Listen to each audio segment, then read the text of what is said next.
And yet, no white smoke, no flight tracker, no press release. As all the minions stand below the tower that is Lambeau Field. And we look up and we're like, what's going on? What's happening? Anything? You see movement by the window. You know, light comes on. We all flip our eyes over to the light. And something else moves in another window. We're looking that way. We're all standing there. We're just looking up. We're just like, is anything happening up there? We're just down, and now we're all sharing like food. We're all like just whatever's been killed. We're just ripping pieces off the bone, and we're just eating to keep nourished until there's word or white smoke coming out of the papal chalice that is. And it's like, anything? Bueller? Nothing. Another day. That's it. There you go. Not happening right now. Just kind of waiting to see what's going on. We're also waiting for the Great White Death to grab us by the neck, take us to the top rope, slam us to the ground, jump on us, beat us up, kick us in the groin, and then leave us for dead. So that's coming. So we got that to look forward to. All kinds of stuff today. Just little stuff. Oh, by the way, I feel the same people that are looking up waiting. Those are the same people that were watching the Badger game last night waiting for the offense to matriculate. Didn't really happen. Had a nice run, a little bit of a stretch, too little, too late. And the Badgers fall to Ohio State. Ben, did you watch that game last night? Believe it or not, Bill, I did. I after our meeting, I went with the president of our company and one of our sales guys. I went over to a Bonfire Grill, which I love that place. Bonfire Grill's awesome. So went to Bonfire Grill, sat there. There was some people sitting around in red and some of the old logo Badger gear, some of the new logo Badger gear. All the TVs pop on. And we sat there. We're talking. We're watching. And we're all looking at each other going, oh, my God, it's after half, and they only have 20. What the hell happened? We watched that game, and offensively, it was just a nightmare. If I'm the committee and I'm looking at that last night, and I'm thinking to myself, does this team deserve to be into the NCAA tournament? As much as a Badger fan, I want to say yes in some way, shape, or form because of some of the tougher games they've played and how well they've played, even in losses. I can't watching that, knowing you have to win to get in, I can't put them in the tournament. I mean, I guess they're, first four out, on that bubble, but a lot would have to happen for the Badgers to actually make the NCAA tournament. I just can't imagine the Badgers are in that tournament. They're heading to the NIT without a doubt. Would you agree? I would agree. Yes. I think if everything ended today, they would be in if none of the tournaments happened, but they all happen. Right. And you get a lot of bid stealers. You get teams bolster their resume, like what we wanted Wisconsin to do. So as a result of all of that, I think they will miss it. And it's whatever. Yeah. Right? Maybe we'll all be better off not having to watch another high stakes Badger basketball game from this team. Well, that was the question. And as we sat there last night, some were saying, if you just get them in. And I thought, well, if you get in and you play like this again, you don't deserve to be there. I mean, I'm sorry, but you just don't. It's that's about as bad gets. So I'm not thrilled by that to watch that again in a on that national stage as we're all kind of like fighting for what game is going to be the game to watch. Oh my God, so many good games. Cinderella's advancing and such. And then there's the Badgers just laying there. So anyway, that was it. Badgers. I still get to root against Marquette. Now, why? Explain to me why. They're a state school. Is it just an in-state rival? Well, it's a rival. Okay. Then I can understand that. Is that like on the same level as Packers Bears? No. Now, see, here's the thing. You came, and because I get this all the time. You're not from here. Okay. But you came from Philadelphia to come to Wisconsin to be a Badger. So there's difference. Now, I moved here in 99, but I've lived here almost as long as I've lived anywhere my entire life. And I consider Wisconsin home. So whether I was born here and I have Wisconsin blood in me, or I've been here and been a contributing member of society in Wisconsin for 23, 24 years, whatever. But I look at it as I really just root for the state to do well. So Shaka Smart's program ranked 6th in the country, playing St. John's this morning in the Big East tournament. They're kicking things off in the Big East tournament. I'm rooting for them to do well. A lot of state guys that are here that made a choice to either go to Wisconsin or Marquette. I'll take it. I was rooting for UWM to make it out of the Horizon League, and they failed in an ugly fashion after a tremendous season. But I don't mind rooting for Marquette. I would do the same thing for the Badgers, always have. So, but you came here to be a Badger, so there is a certain level of angst rooting for Marquette to rep the state and find, because now we went from possibly having 3 teams in to only 1. That quick. I mean, like in a blink of 2 days, done. These teams aren't going to the NCAA tournament. There is only 1 that is going. And so do we rally around Marquette as a total state and or Badger Nation? Or do you say, nope, those rivalry lines, they're drawn. They will never be crossed. I cannot do that. I'm going to root my ass off for St. John's this morning. Which direction do you go? Oh, I don't really care about the Big East tournament. But once they get into the NCAA, like it's whatever. I'll root for Nova, I guess. But once they get into the NCAA tournament, yeah, okay. I root against them. All right. It's kind of it's funny to have the bit of they have great regular seasons and then lose in the second round every season. Okay. But that's me. Probably a lot went to Marquette. Yep. No, I completely respect that. I don't have a problem with it. It would be like people living on the northern border of Ohio. And if they're rooting for Michigan, then you just need to leave the state. That would be the way I feel. So I get it.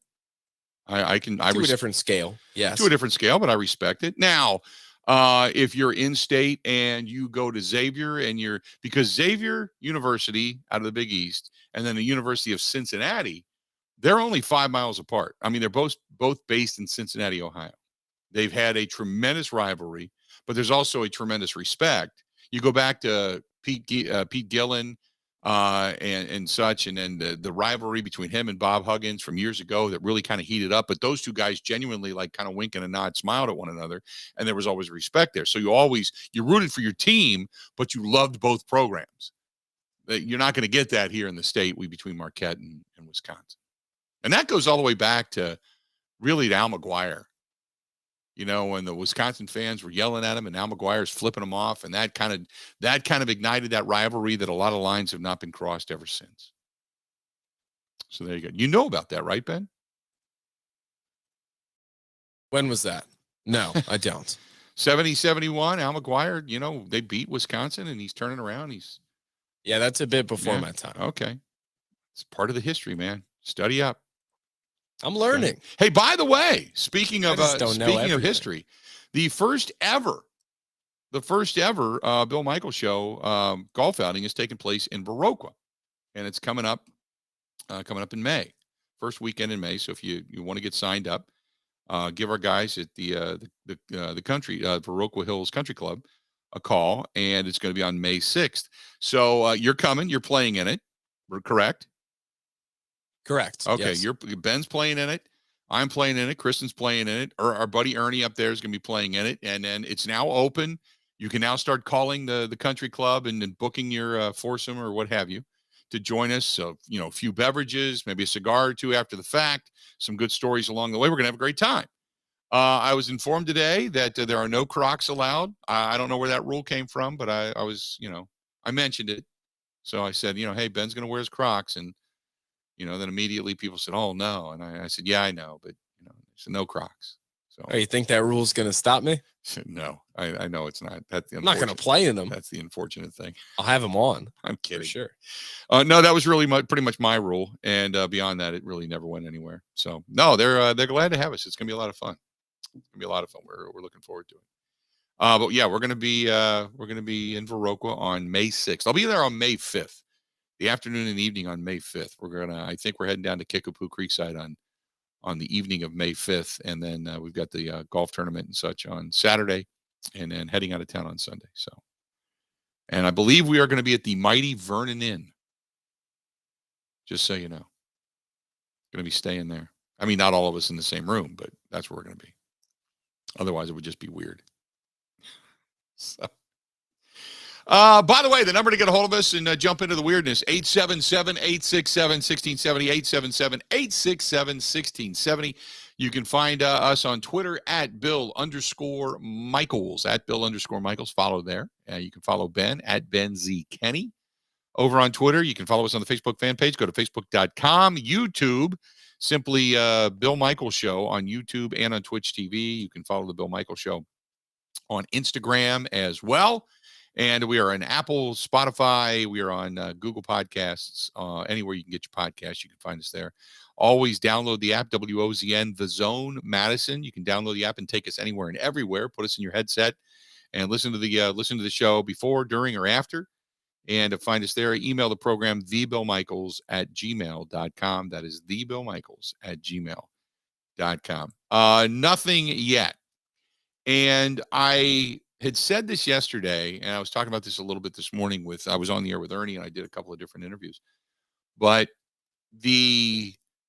I said yesterday, Ben, on the program, if Rodgers, after 2 weeks, 3 weeks, 4 weeks, month and a half, says, I'm coming back, I'm all in, I'm ready to go, let's do this, he's a Green Bay Packer. Do you not believe that? Looking forward? No, do you not? If you look back on this whole saga over the last couple of months, since the season ended the second week of January until we're here today, okay, we're here in the second week of March. So you go back, and if it was anywhere in the midst of February, before or after Super Bowl, last week, at any point in time, Rodgers says, look, I'm back. I'm ready to go. I'm a Packer. I want to do anything and everything I can to win. I'll come to OTAs. I'm going to work out. I'm going to sit down with Chris Gizzy. I'm going to do everything it is to get my core strength, my legs under me. I'm ready to go. I'm all in. I'm a Green Bay Packer. Do you believe he's a Green Bay Packer? I do. Logic leads me to believe that, and I agree with what you've been saying the whole time. There also is the piece out there that many have discussed about Goody pushing him out in a way, of Goody wanting this to be Love's team. But I guess part of that could be the fact that he won't go and say, I'll come to every offseason workout. So you bring that whole picture together. Yep. And that's probably why they're going to Love. But overall, I do agree. Yep. I think Rodgers, if he was all in, he'd be here. And because of the hemming and hawing, and there's 3 very, very loud statements that have been made. One is when Gutekunst said, we bought into this not for a 1-year deal in this contract. So in other words, we weren't buying 1 year here. This is not what we were doing when we signed this deal. Secondly, he said, we expect a certain level of return on our investment. That was the very loud salvo over the bow of Aaron Rodgers to say, hey, dude, come down off the pedestal, knock it off. You didn't have a great season. You didn't take it serious.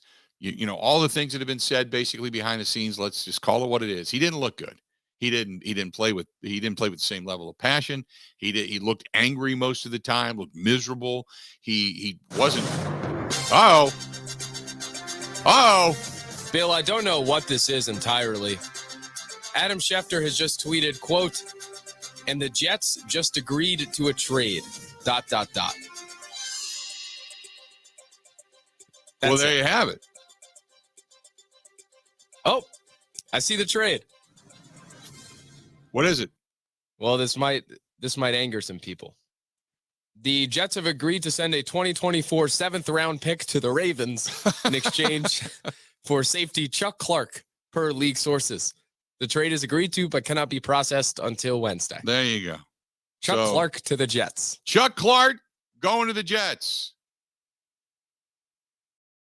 And everybody on edge. We thought we saw that puff of white smoke. Just wasn't. Wasn't the smoke we were looking for. It was like I am in the breaking news booth, though. Somebody was vaping in a window, and we saw that instead. And we all got excited. Man, thought it was happening. Thought something was going on. So there you have it. If indeed Rodgers would have done any of that, then it probably happened. He'd probably coming back. But I think when Goody said we expect a certain level of return on our investment, that was the get off your pedestal, come in here, start working with these young guys, be completely committed, and we want you back. And then when none of that happened, and it was the wishy-washy McAfee show, it was the wishy-washy Aubrey Marcus podcast. It's the, I want to feel hands of love and all the other stuff that Rodgers is saying. And yeah, do they want you to be committed 24/7? Absolutely. You do. You understand there's a life outside of football, but come on, man, let's go. Let's do this. And he still apparently, at least according to some, has not made a full decision as to whether or not he even wants to come back. So Packers are like, dude, the fatigue is real. It's just, go ahead and talk to whoever. We just go make your decision. And then when Gutekunst said, yeah, Aaron's a hell of a player. We'd love to have him back. If he's a good fit, we have to take a look at everything. And that's when we all went, what? Good fit? What are you talking about? I think that's what he meant, was good fit. Is he a good fit for this team anymore? Or is he, so far removed mentally, emotionally from being the leader that we need him to be, that we want him to be? And they praise him for everything. Like he was more of a leader this year than he has. It's kind of like positive reinforcement. More of a leader this year than he has been in the past. Way to go, Aaron. Hoping Aaron's going to go, yeah, okay, I see what you got. Okay, let's do this. I'll become more of a leader. I'm going to come in. I'm going to start working hard. I'm going to show these young bucks how to do this thing. I'm going to work with these guys. We're going to go over to the Hudson Center. We're going to start throwing some passes. Maybe when the weather breaks, I'm over at Schwabenau High School, baby. Let's do this. Going to get Christian. We're going to bring coolers. We're going to make a day of it. Let's do this. Come on, let's do this. None of that. You get two dudes sitting barefoot talking about crapping in a bucket on the Aubrey Marcus podcast. That's what they're getting out of this. So I still think that if Rodgers called him up and said, man, I want to retire a Packer, I want to come back, I want to be here, I still think there's a large consideration for him to do that. But I think as far as where things stand right now, I would say Rodgers has maybe a 10% chance of being under center for the Green Bay Packers this year. My mindset is totally shifted. Still going to happen, but as the days go on, it seems to dwindle. But I was reading some comments out of New York, and the thought is that the Jets have made their pitch. Now they wait, but they're not going to wait long because they've got decisions to make. So you're going to see a decision in the next, what's today, Thursday? In the next 5 days, we are going to see this. If we don't see it today, in the next 4 or 5 days, we're going to see the white paper smoke. And then we'll know there'll be a decision, without a doubt. 877-867-1670. 877-867-1670. You want to get a hold of us, please go ahead and do so. Well, the Jets have also made another announcement. We'll tell you what that is when we come back. There you go. That's what they call a tease. Talk about a winning organization. That is the Milwaukee Admirals. Go to MilwaukeeAdmirals.com. That's MilwaukeeAdmirals.com. This weekend, coming up on Saturday night, it is the Dropkick Murphys. They still have some tickets available. If you want to go see the Dropkick Murphys after the game, go see them. Go to MilwaukeeAdmirals.com. That's MilwaukeeAdmirals.com. Admirals, not only are they playing really good hockey, but then you get the bonus concert after the fact. That's coming up on Saturday night. Otherwise, single game seats available. They have different space rentals available, and we are all hoping they get into the postseason. And this year, it's the hoisting of a Calder Cup, and it looks like that's the team to do it because they are on pace, man. They're playing some good hockey. Stay tuned. More of the Bill Michaels Show coming up next. This is the Bill Michaels Show on the Wisconsin Sports Zone Radio Network. Jeff, what was the final straw at home that had you call Pella? I walked into my son's room and there was frost on the hardware on the inside of the house. My wife was getting upset with the drafts coming through the doors. That was it. Putting new windows and doors in your home is a big decision. With all the options that Pella has, everybody on your staff has done a great job of making a really difficult decision super simple. And I can't wait to have them at my house. Order today and get 0% interest for 48 months. Visit PellaWI.com today.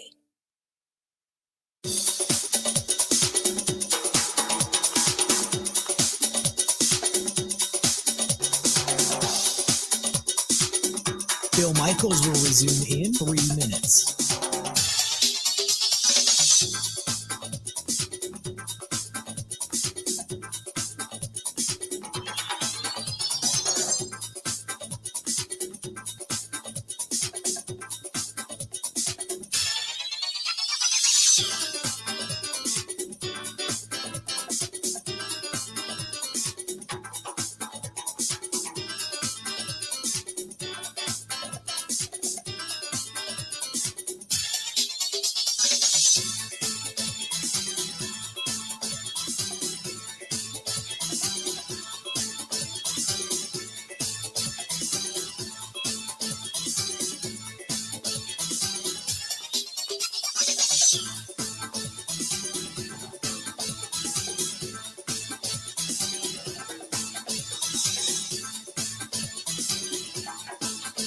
Bill Michaels will resume in 2 minutes.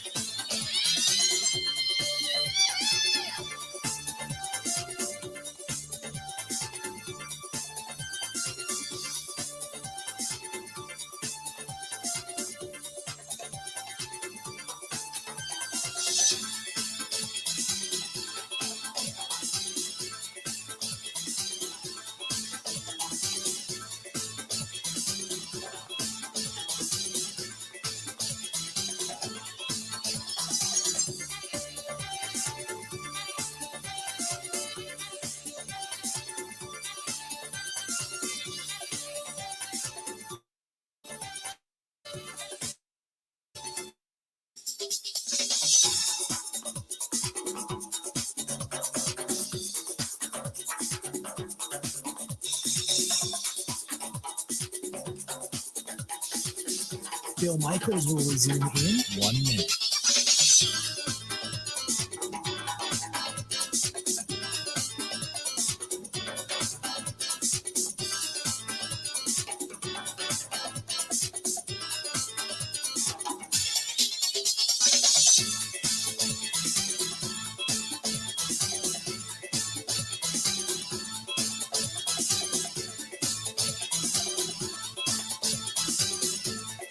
Bill Michaels will resume in 30 seconds.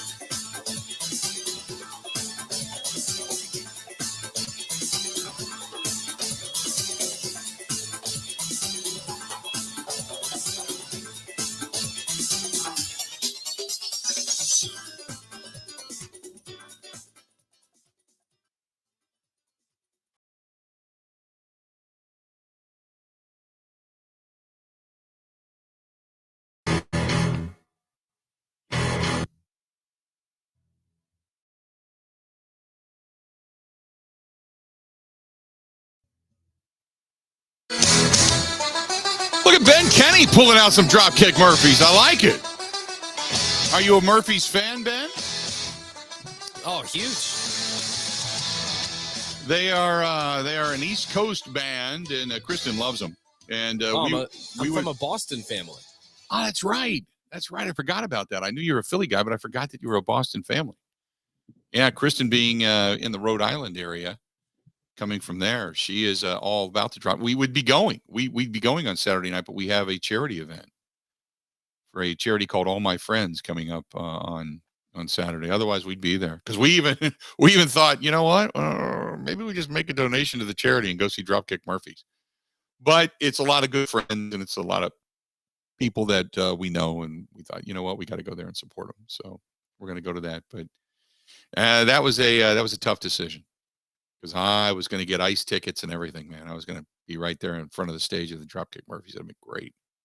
So not happening now. I'm a little disappointed. I got to be honest. I wanted to go see him. 877-867-1670. Jason says, hypothetical.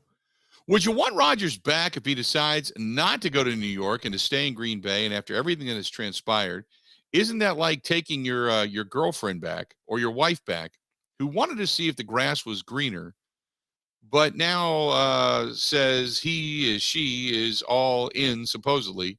How do you trust that?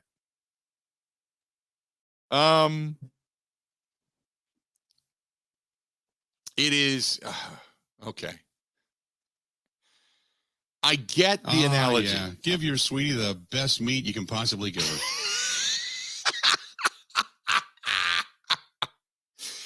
I understand the analogy relationship wise, but yeah,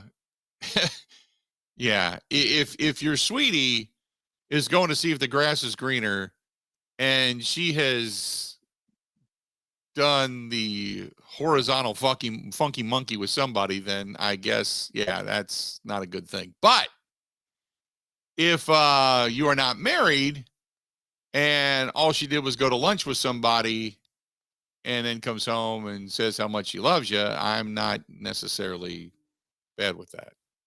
I don't know. It's just different. The funky monkey, well, that's a whole other thing, man. That's eyes closed, passion thrown around, stuff happening, invasions going on. Nobody needs that. All right.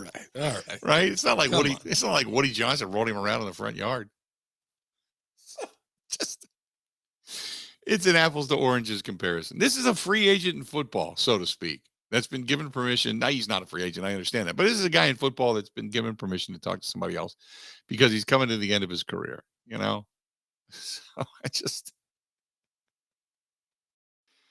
oh, yeah. No, it's just, and not many husbands I know are going to go, you know what, honey? We've been married now for what? 15, 16, 17 years, 18 years, 19 years. Okay. You know what? You want to go throw down somewhere else and just kind of test the waters. Yeah, go ahead. Go ahead. Now, if you want to throw the analogy out that the husband's already got the girlfriend waiting in the wing and he's ready to move on to the new girlfriend, and the wife's not sure if she wants a divorce or she wants to just hang out and still be the wife, that might be a better analogy.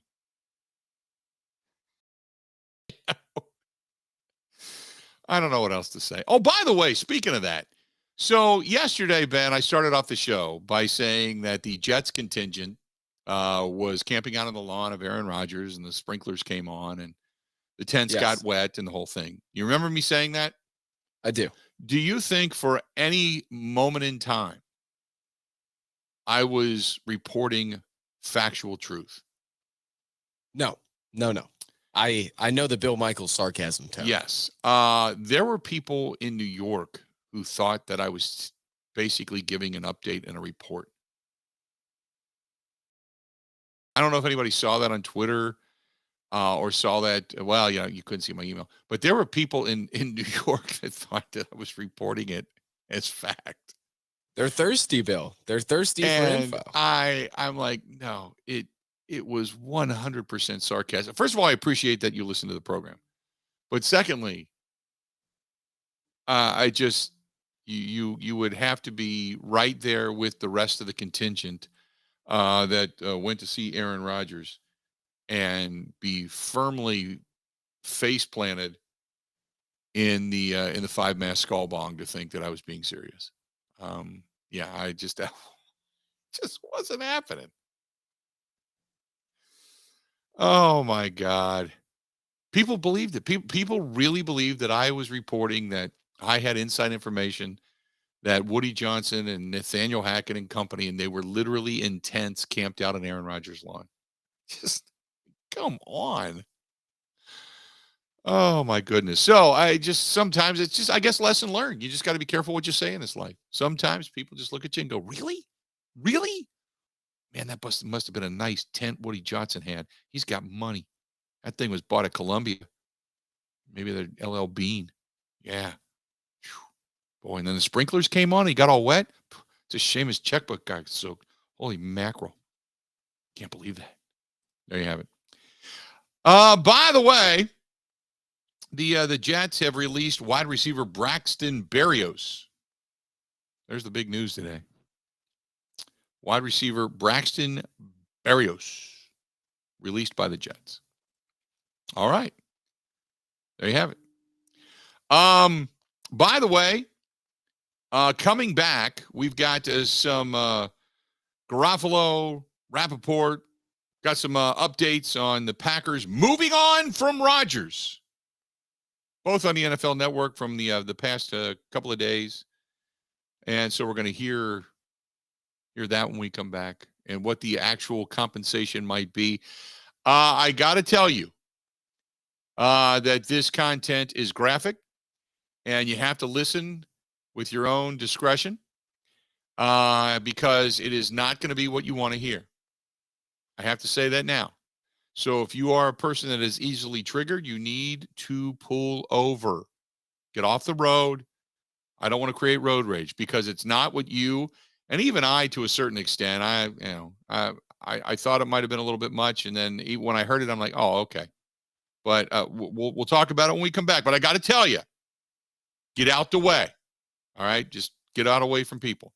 This portion of the program brought to you by Potawatomi Hotel Casino. Go to paysbig.com. That is paysbig.com for all the good stuff. Whether it's the Dream Dance Steakhouse, it's back.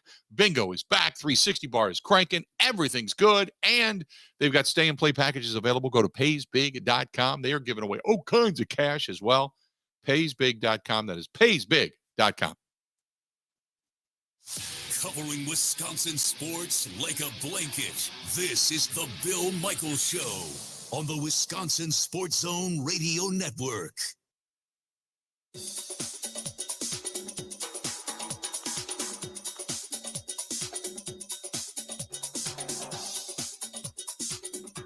Bill Michaels will resume in 5 minutes.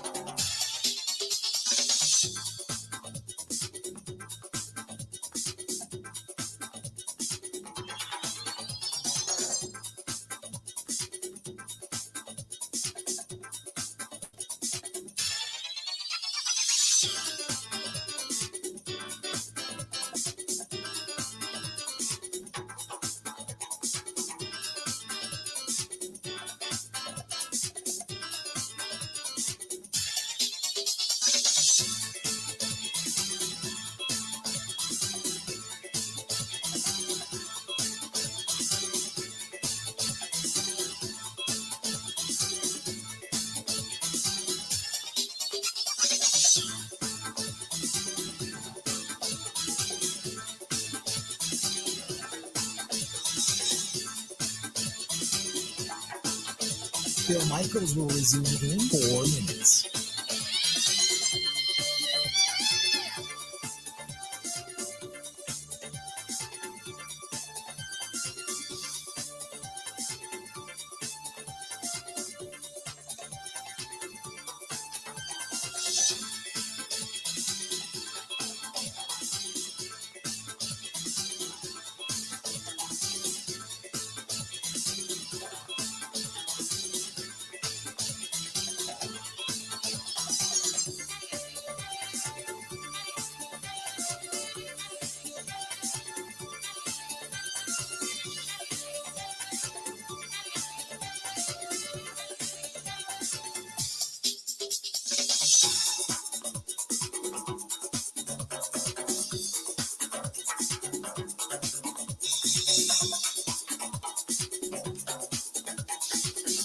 Bill Michaels will resume in 3 minutes.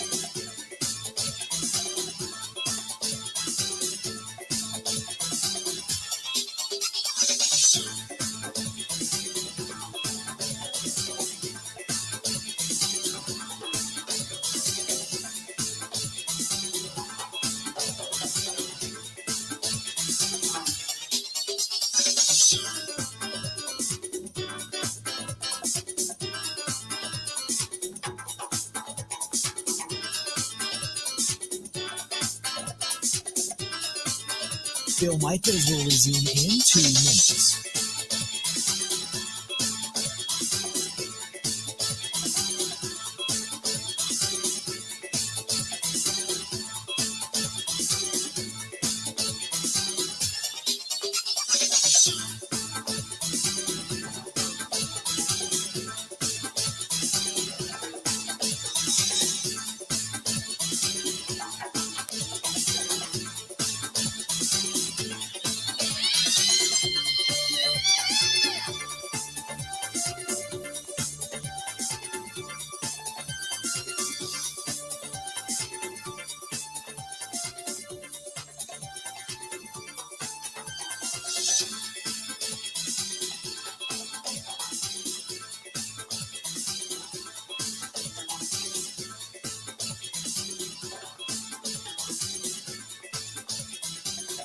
Bill Michaels will resume in 1 minute.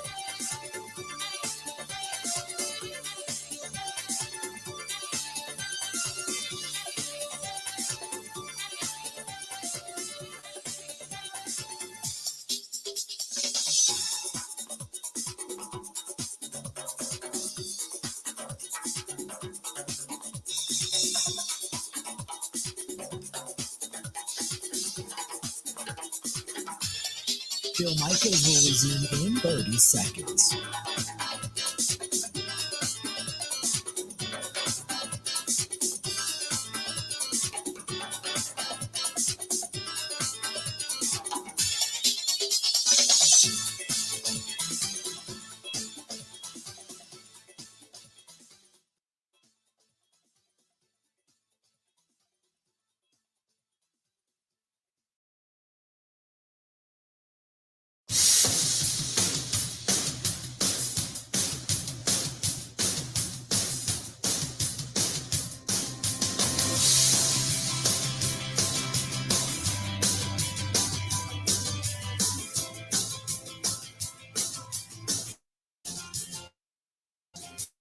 Friends at Cunis RV, I'm going to be in Sheboygan at the Ice Center. They've got the Midwest RV show coming up, and I'm going to be in Sheboygan with our friends from Cunis RV.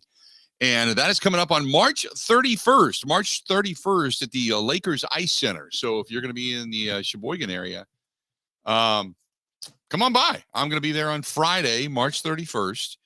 And we're going to be there at the RV show and hanging out with our friends from Cunis. Cunis, Wisconsin's fastest growing RV dealer. I just saw that they bought, I'm driving out to Madison yesterday, and they bought 2 more dealerships on 94. They just keep growing, just growing and growing and growing, which means their buying power is huge. Secondly, which means they have a mass amount of inventory all throughout the great state of Wisconsin. So if there's something specific you're looking for, you can usually go to cunisrv.com and find it. And they can get it to you. It's just, it's that awesome. But they continue to get bigger and better. And Cunis RV, man, I love those guys. So go to Cunis RV, Kunes, cunisrv.com. That is cunisrv.com, and see for yourself. So good stuff. 877-867-1670, 877-867-1670. If you want to give us a call, you can. That's the phone number. And so. Garofalo ends up getting on the NFL Network and talks a little bit about the Aaron Rodgers situation. And when you when you get into all of this, there's just a lot of it. I get it. There's a ton of speculation. It just is.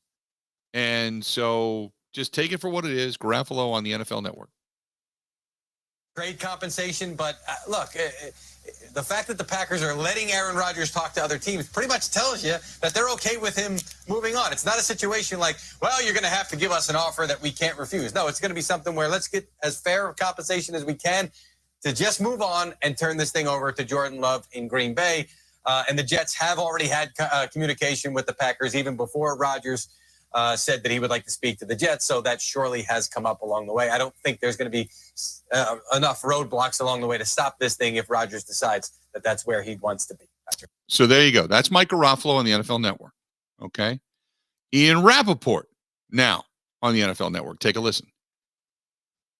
Well, Aaron Rodgers spent last night, whining and dining with the New York Jets. They came out to his Malibu home, flew all the way out on a private jet to California to pitch Aaron Rodgers on the Jets. It was Woody Johnson, it was Robert Saleh, it was Joe Douglas, it was other members of the coaching staff there to do everything they can to get Aaron Rodgers to want to come to the Jets. Sounded like it was a pretty successful meeting, although we will see how successful it actually was. Now it is on Aaron Rodgers to tell the Green Bay Packers what he wants to do. Does he want to retire, walk away from the $60 million? That is still actually on the table.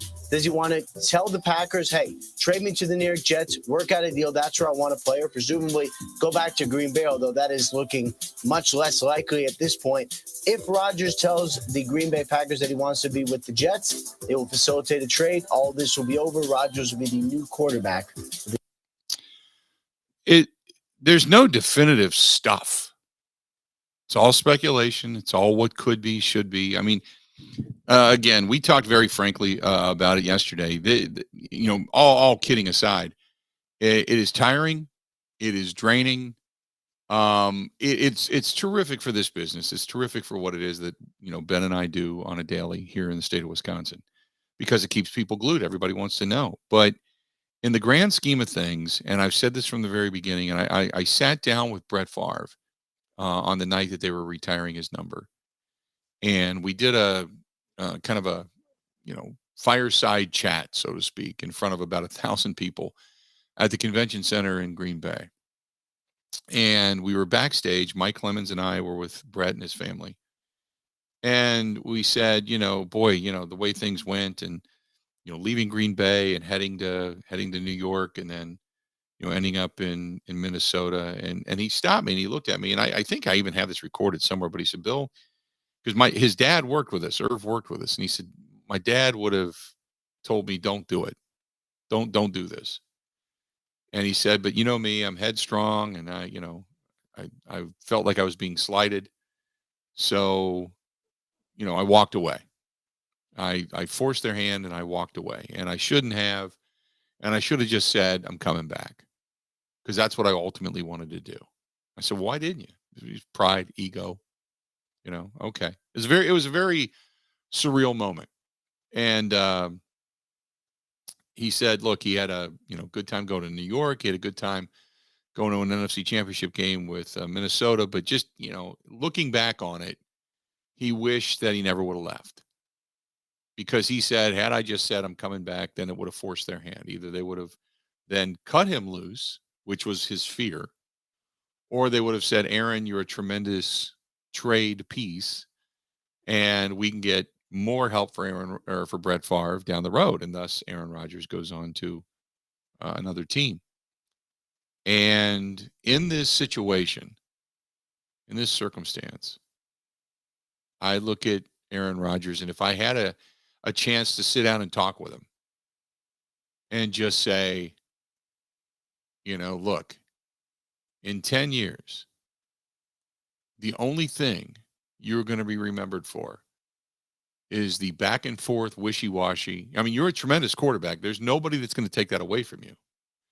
But it's going to be the same path you followed with Brett Favre, the same regrets that Brett Favre had, and you'll have them, of the way this whole thing went down. You're going to have regrets. James Jones is telling you, AJ Hawk is telling you, a lot of these guys are like, look, man, you got a shot here at starting and ending with the same team. Joe Montana didn't do it. Joe Namath didn't do it.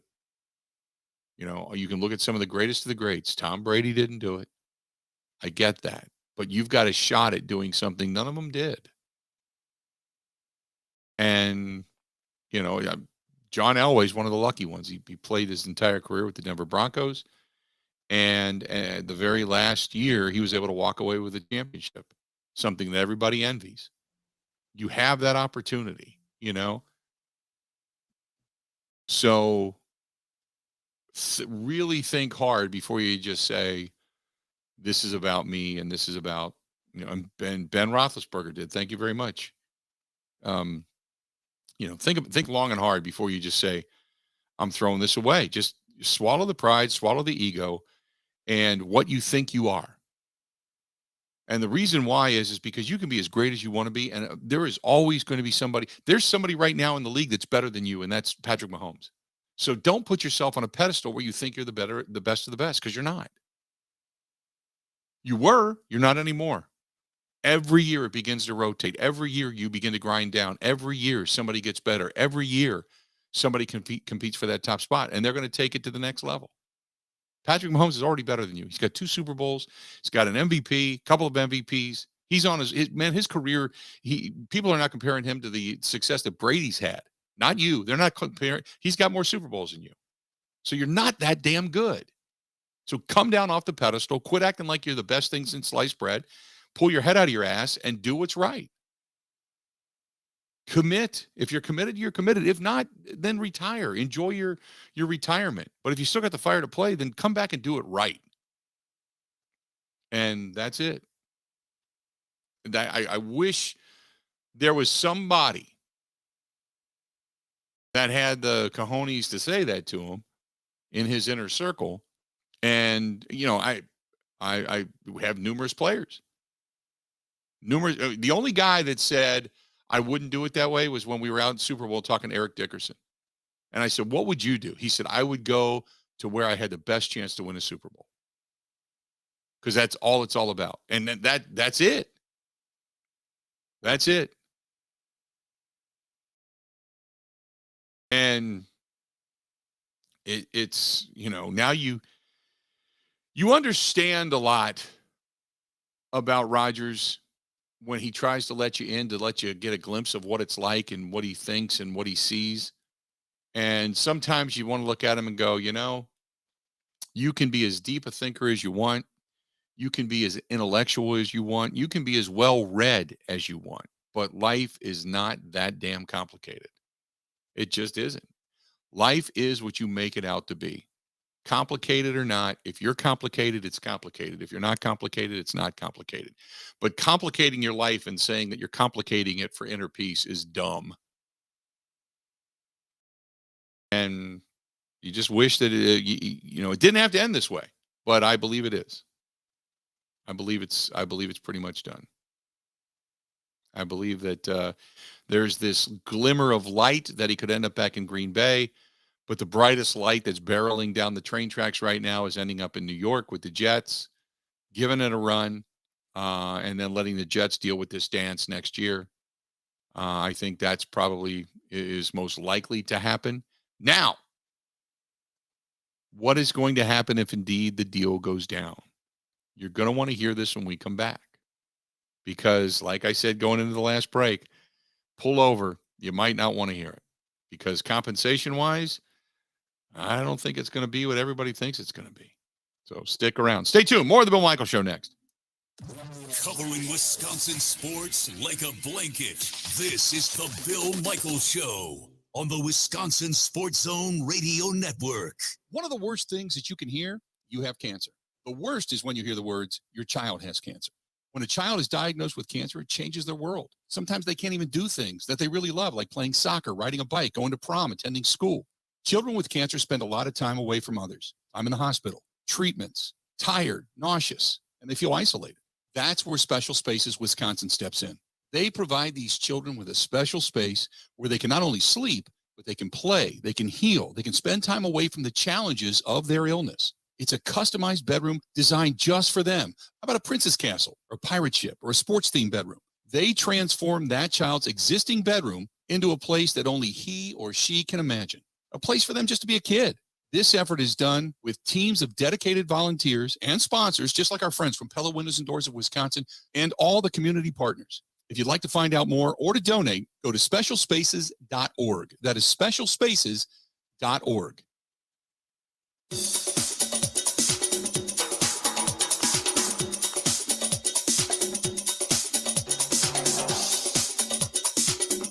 Bill Michaels will resume in 3 minutes.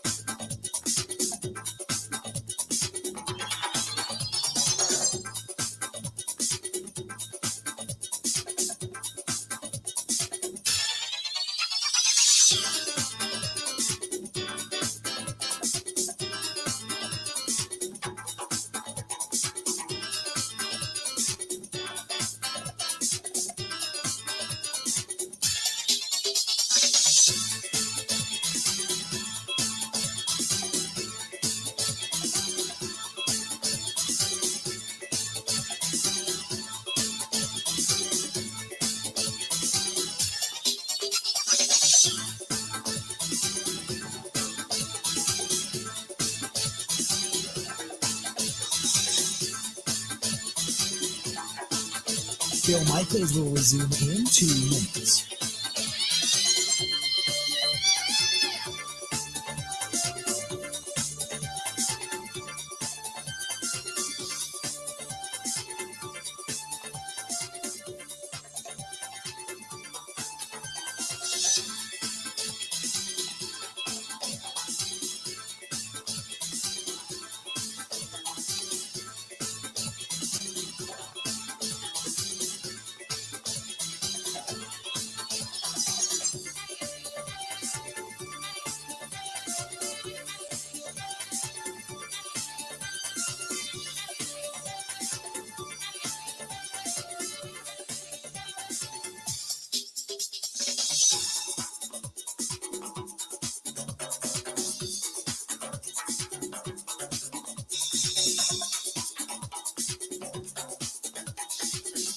Bill Michaels will resume in 1 minute.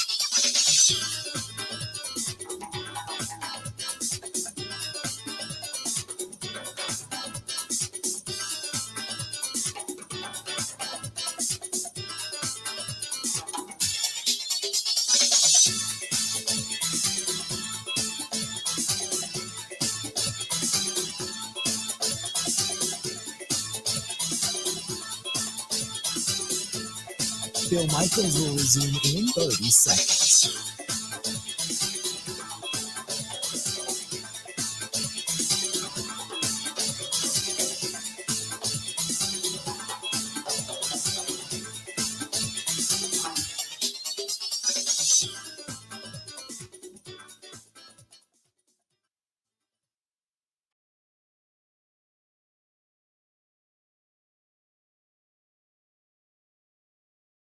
You got to hit it, bang it, rock it, put it in the pocket.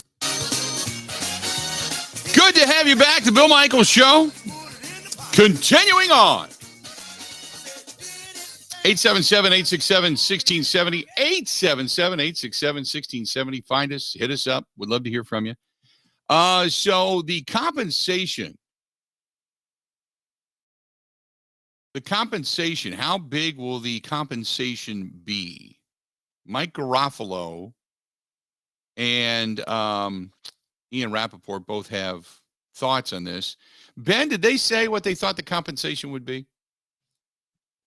Garofalo said that it won't be something that will blow people away, that it'll be something where the Packers just get what they can get. That's what he said in that cut. I could play it again. Yeah, play it again because he never got specific, but I want to go with what's being talked about. So listen to this real quick again.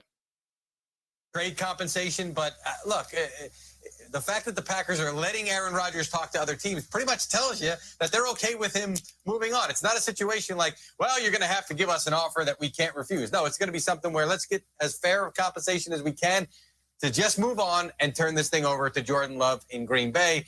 And the Jets have already had communication with the Packers even before Rodgers said that he would like to speak to the Jets. So that surely has come up along the way. I don't think there's going to be enough roadblocks along the way to stop this thing if Rodgers decides that that's where he wants to be. Patrick.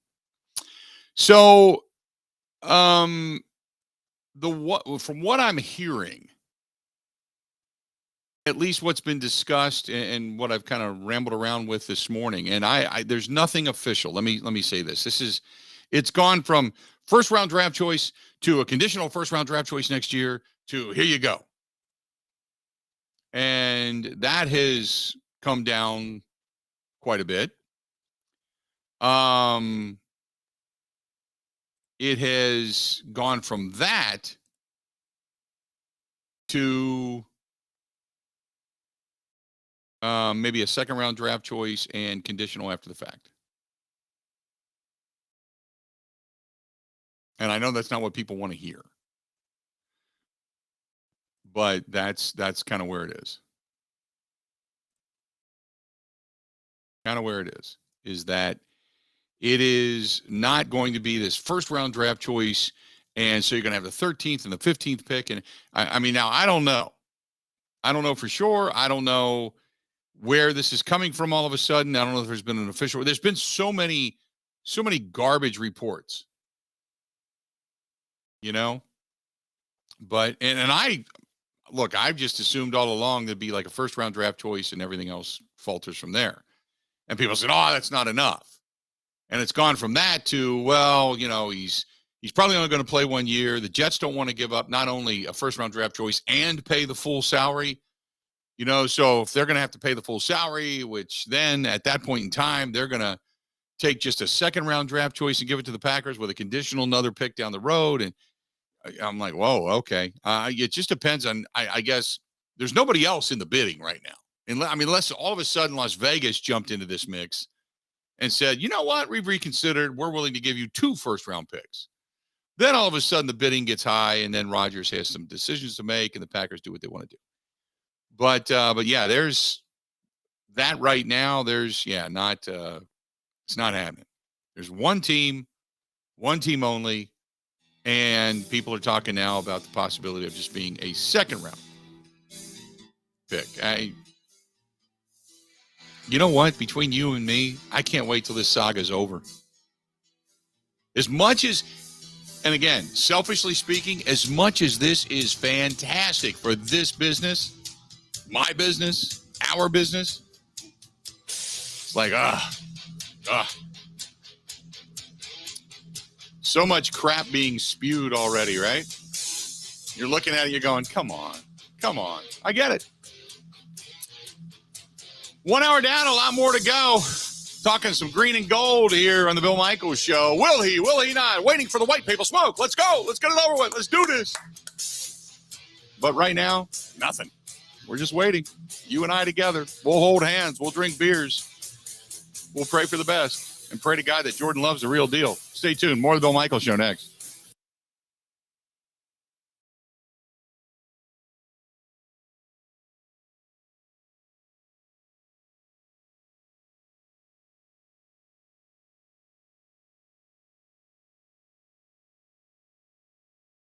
This is a Wisconsin Sports Zone update. The Wisconsin Badgers are out of the Big Ten tournament. Now, Bucky nearly recovered from a disastrous first half. They were down 27 points at one time in the second, but it was too much to overcome as they would fall to Ohio State 65-57. Here's more from senior Tyler Wall, who scored 17 points and grabbed 9 rebounds along the way. It hurts because we knew what we were getting ourselves into. We knew the position we put ourselves into, and we had to come out here and win a game. And we definitely did not start with the urgency that we needed to. What's next? Well, head coach Greg Gard said hopefully they have more basketball to play. We wanted to come in here and try to win this thing. That was the goal that we talked about. And then you end up wherever you are after that. So I said this group, hopefully we have more basketball to play. We'll find out. The Milwaukee Bucks currently sit 47-18 on the year, first place in the Eastern Conference, 2 games above the Boston Celtics for the top spot, and are back in action at the Pfizer Forum tonight as they welcome in the Brooklyn Nets for a 7 o'clock tip.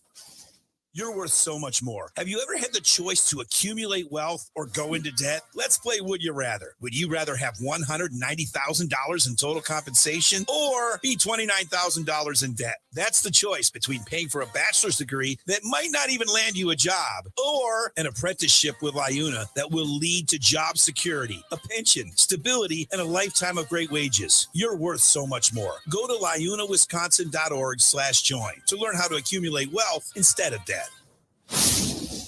After the Packers gave Aaron Rodgers a permission to speak to the New York Jets earlier this week, he met with the Jets owner, GM, head coach, and offensive coordinator out in California. Now, ESPN is reporting that it is, quote, increasingly likely that Jordan Love is going to be the Packers starter in 2023. For now, though, we just wait and see. For the Wisconsin Sports Zone Network, I'm Ebo.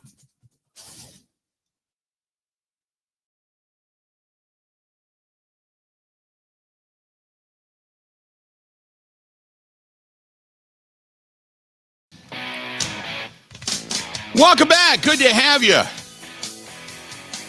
Hour number 2 of the Bill Michaels Show. Hanging in there. 877-867-1670. 877-867-1670.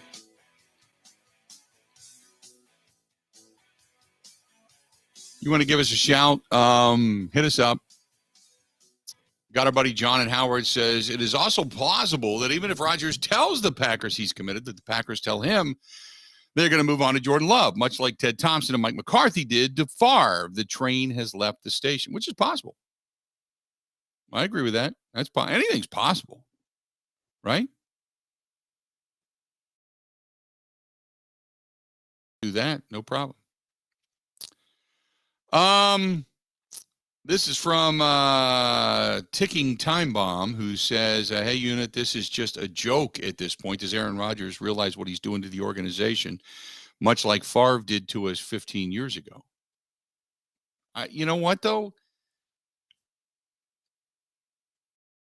I hate to say this because it seems like a total callous ass statement, but I don't think he cares. I don't think he cares. I think the perception is that he's gonna do what he wants to do, and there's always the man. I love the fans, and I love this, and I love that, and in the grand scheme of things, no, you're your own commodity. You love yourself. You do love your teammates. There's guys that you care for and appreciate, and coaches and such. But in the grand scheme of things, no, you love yourself. Especially in this particular sense, when superstars become these megastars and the attention falls upon you, you kind of get addicted to the attention, I guess. I always love it when they say, I don't listen to that. And then they talk about what's being said about them for a half an hour. It's like, stop. We all listen. We all listen. You'd be a liar if you said you didn't. There are very few people who I know who say things, put things out there, and then walk away. And they never look at what's being said. And if they don't, if it doesn't happen to pop up in front of them, they never give two damns about what's being said about them. There's very few people that I know that are like that. And if they are, and if I do know them, they don't really do anything or say anything to begin with that's even relatively controversial. They just keep to themselves. They're quiet people. That's it. So that's also a misnomer. Imagine being Rodgers and saying, sure, take the money from me to give to Lazard. Yeah, it's not going to happen. Sam says, I just can't believe that the Packers are going to move on from Rodgers. It all just feels like a game being played right now.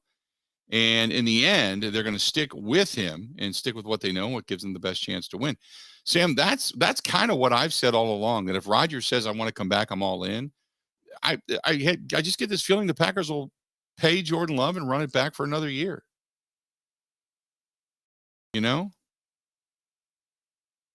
I never fault a player for getting what they can, but don't tell me it's all about the team and money doesn't matter when you take all the money. If you're going to take the money, take the money. Say, hey, I love the contract. I love what I'm getting paid. I feel like I've earned it. I feel like I've done so many great things. I hope all the guys around me are able to get these big contracts, whether it's here or somewhere else. I'm living my dream. I'm enjoying it. I love my teammates. This and that. I appreciate the honesty, but you come off as a kind of a selfish perception wise.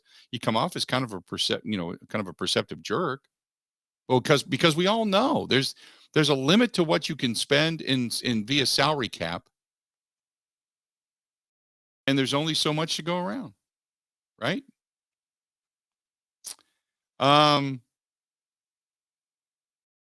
Isaac says, is this like Hackett going to Denver and everybody said he was going to go there in the trade?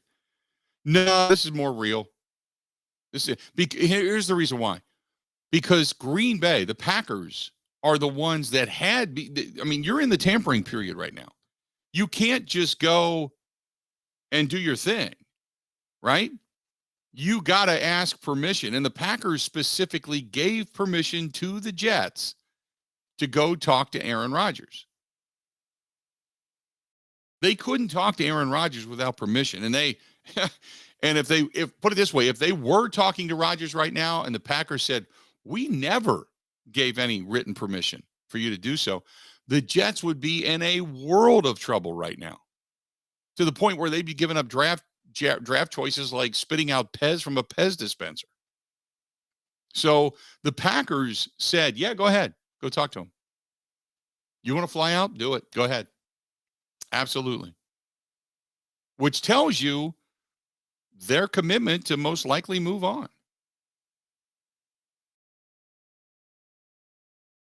And again, this could all be driven by Rodgers. This could all be driven by Aaron saying, I don't want to do this. I don't want to do that. I'm not fully committed. And the Packers could just say, you know what? We got to move on. We've got a team to run here. If you're not fully committed, then great. Go enjoy your life, make your decisions. Just let us know what you want to do. We're going to you can retire or we're going to trade you to the Jets. All of this was sitting in Rodgers' hands. And all he had to do was say, I'm good to go.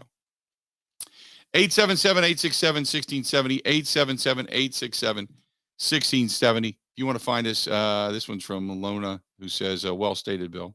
Thank you very much. Isaac says, I believe this wouldn't even be a story if Brady rumors didn't get crushed. That would be this exact story right now. Anything for the headlines. Yeah, Brady came out and basically said, no, I'm not coming back. In a very comical way, saying, has anybody ever had a, what was it, kitten or a puppy for a 2-year-old? Yeah, I'm not coming back. In other words, I got to go be a parent. Bruce says, hey, Bill, hope you're having a great morning.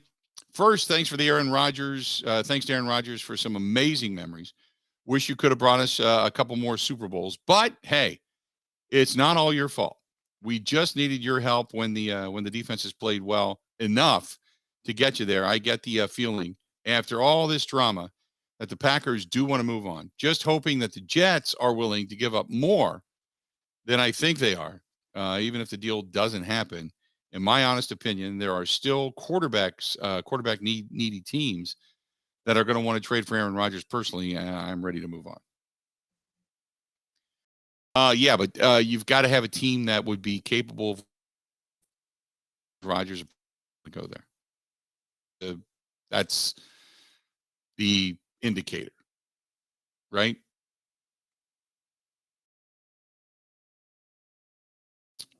That's it. Dwayne says, is there anything concrete out there right now? Nope. And Dwayne, you hit the nail on the head when it comes to all of this stuff. There's no, other than the fact that, yes, the Jets did. I mean, they've got pictures. The Jets did go and meet with Aaron Rodgers. Other than that, nothing. There's speculation. There's thought. One reporter is reporting what another reporter is thinking. There is nothing out there. You are 100% correct. I applaud. Bill, did you see what Diana Rossini tweeted earlier today? No. Around 7:00, she said, quote, in the wake of an extensive in-person meeting between Rodgers and Jets brass, including owner Woody Johnson, there's optimism in the Jets organization that they are on the brink of landing the future Hall of Fame QB. Sources close to the situation tell ESPN. Yeah, I saw that she was talking about that on Get Up this morning, but there's nothing concrete there. In other words, yeah, we went out there. We hope we gave him our best pitch. We hope he liked us. If we want to put that into the deciphering machine, that's what that means. There's optimism. I'd be optimistic too. If Aaron Rodgers said, yeah, come on out to Malibu, I'll sit down and talk with you. I'd be optimistic that we gave him our best pitch and that he was impressed or he was happy. And, but it's all speculation until Rodgers makes a decision and then the compensation matches the talent and for what the deal is. And regardless, I think when the deal does go down, Packers fans are going to say it wasn't enough.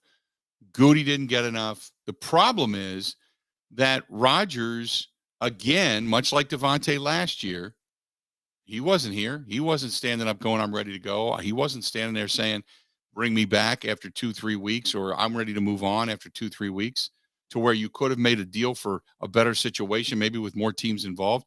He wasn't in on any of that. It's the last minute when everybody else, the dust is settled on damn near every other franchise. Others have said no. Lamar Jackson's being floated around out there. Miami has stated they're going with Tua. The Raiders have said they don't want the old dude. They're building for the future. There's nobody else bidding against you. Why, if I'm the Jets, I'm going to say second rounder and we'll eat that money. Anything else? And what's good again's going to go. No, knowing he doesn't want them, knowing Rodgers isn't committed to them. What can you do? Your back's against the wall. Again, you've gone on that timeline, his timeline, and it erodes away at your capability to get more. Had Rodgers made a decision early on and Devontae Adams said, nope, I'm not coming back, or maybe I will, but other teams were bidding. It was early on in the process. Maybe they make a deal for, then again, Devontae only wanted to go to one place, but, still, I mean, maybe with other things going on out there, you could say, maybe I'll send Devontae somewhere else. Who knows? Maybe you could get more, but you're up against it, man. There's nobody else in the running right now. That's it. 877-867-1670. John says if the Packers want to move on this year, then financially, cap-wise, what is the best timing? Now or after June 1st, assuming no compensation at all? It's after June 1st. But you're not going to get anything now in this year's draft if you trade them after June 1st. You can't take somebody else's pick in a trade that has not been ratified. So it would all be next year's compensation. That would be it. So you could come to something in principle, in theory, but it would not be, it would not have anything to do with this year's draft. Unless, of course, you came to an agreement that you're going to trade Rodgers and you're going to get 2 starters and next year's number 1. Then you could probably say, okay, I can make that deal after June 1st. And you could spread that cap hit, out over 2 years. And it would give yourself, It would give yourself almost $15 million extra. So it just, there's so many complications to all of this, and it all could be avoided.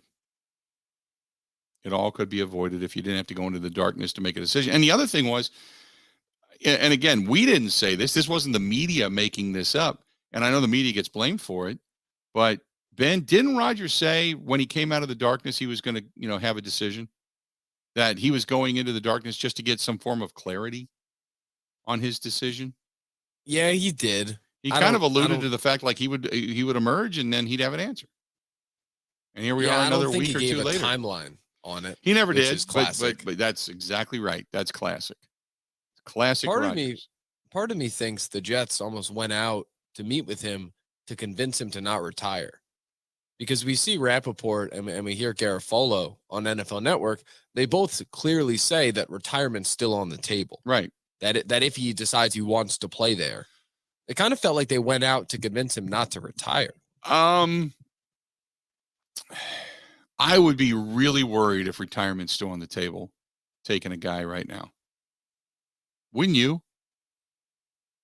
I'd be worried taking him given the context of the last 3 seasons. Right. But if this guy, the Jets, I don't think I would take him. If frankly. He's still thinking, man, I don't know if I want to do this. If he's still thinking that, I mean, retire already. Just end it. The one thing you don't want is to have a guy that's not fully mentally committed and retirement is still in his head. If that's the case, I don't know. I just find it so. I think if at this point he wants to or he's still considering retiring, then the competitive spirit is what's keeping you from retiring, but everything else in your body has said retire. Which at that point, then you should retire.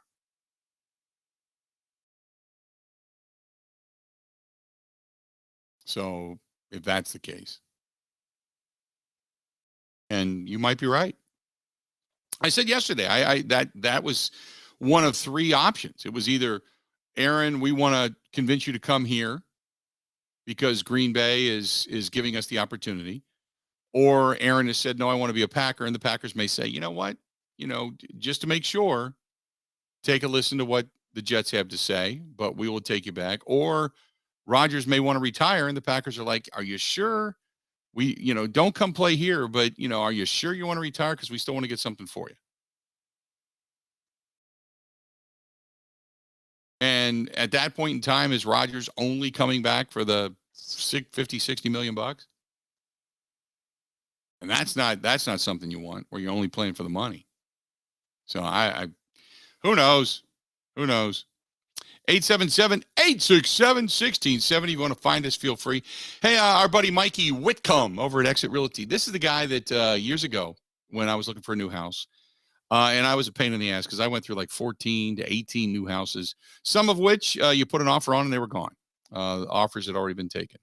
And some of which I just didn't like. The taxes were too much, and we waited and waited and waited and waited. I finally one day I went, oh my God.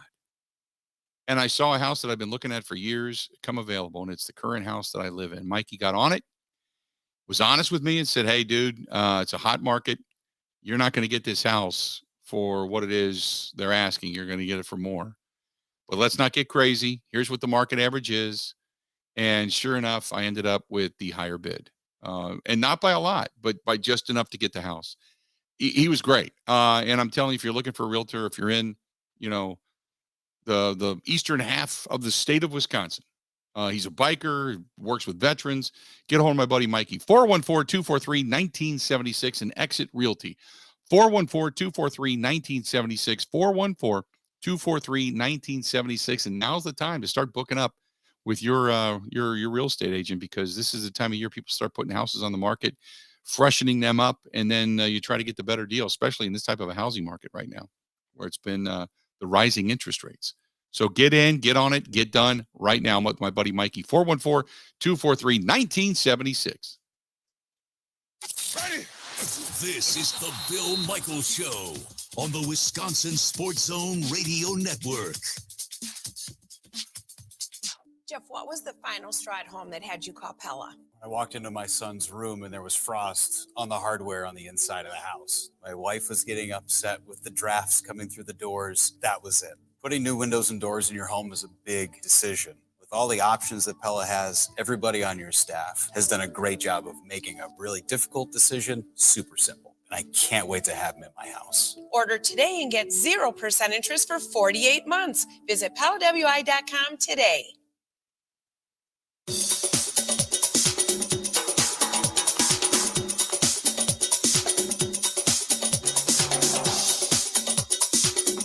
Bill Michaels will resume in 3 minutes.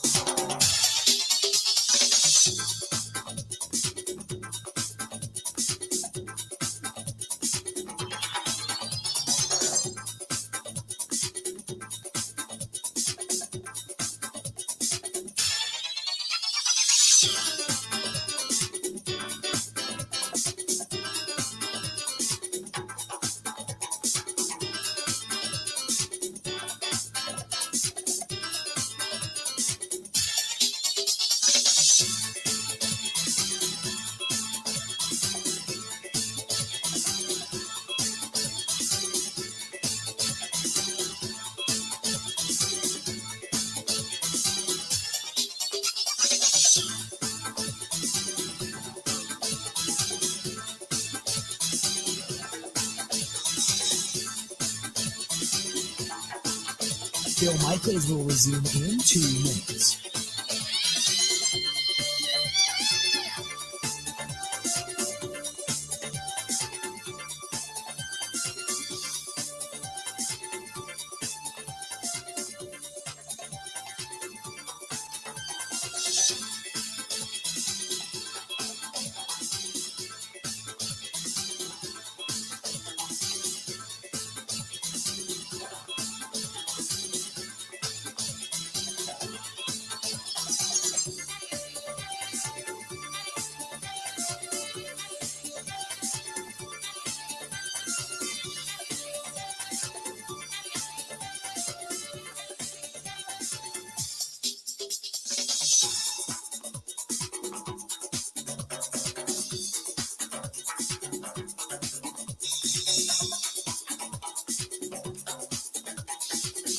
Bill Michaels will resume in 1 minute.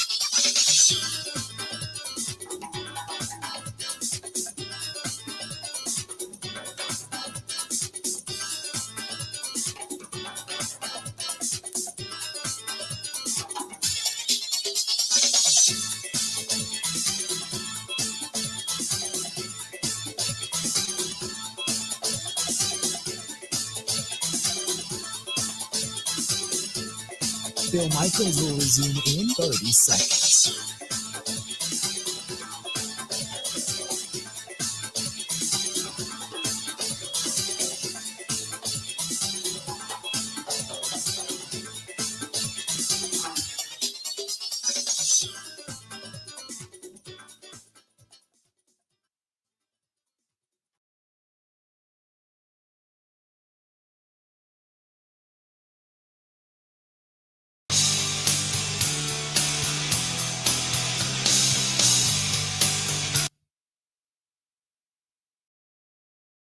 Welcome back. Nothing to report on the Great White Death as of yet. You are looking live on the live stream out at the Tiki Bar. Nothing happening. Nothing coming down. Sky's gray. That's it. So you know. Nothing crazy. We're all watching, though. We're all watching, just in case. It's you know what? It was funny because we were out in Madison last night, and there was a guy sitting at the bar we were talking to, and we were talking about snow and such. And one guy leans over and goes, "I remember when it snowed in May." So we're not out of the woods by any stretch. I was talking to a friend of mine in Florida this morning, and I said, "How's the weather?" He said, "Man, it's actually been kind of hot. It's like going to be 84 down there today." He said, "But you guys have had," and he lives down there in the winter months. You guys have had kind of a mild winter. And Mike Clemens and I were talking about this.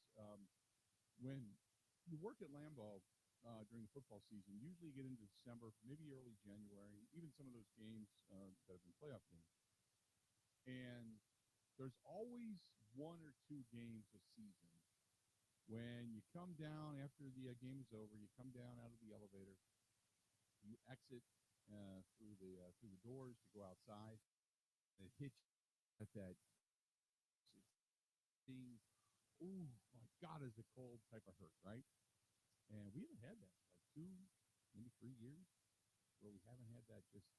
We had a little bit of a polar vortex for like a day or two, but we haven't had that stretch where it was just everything's frigid and frozen, you know?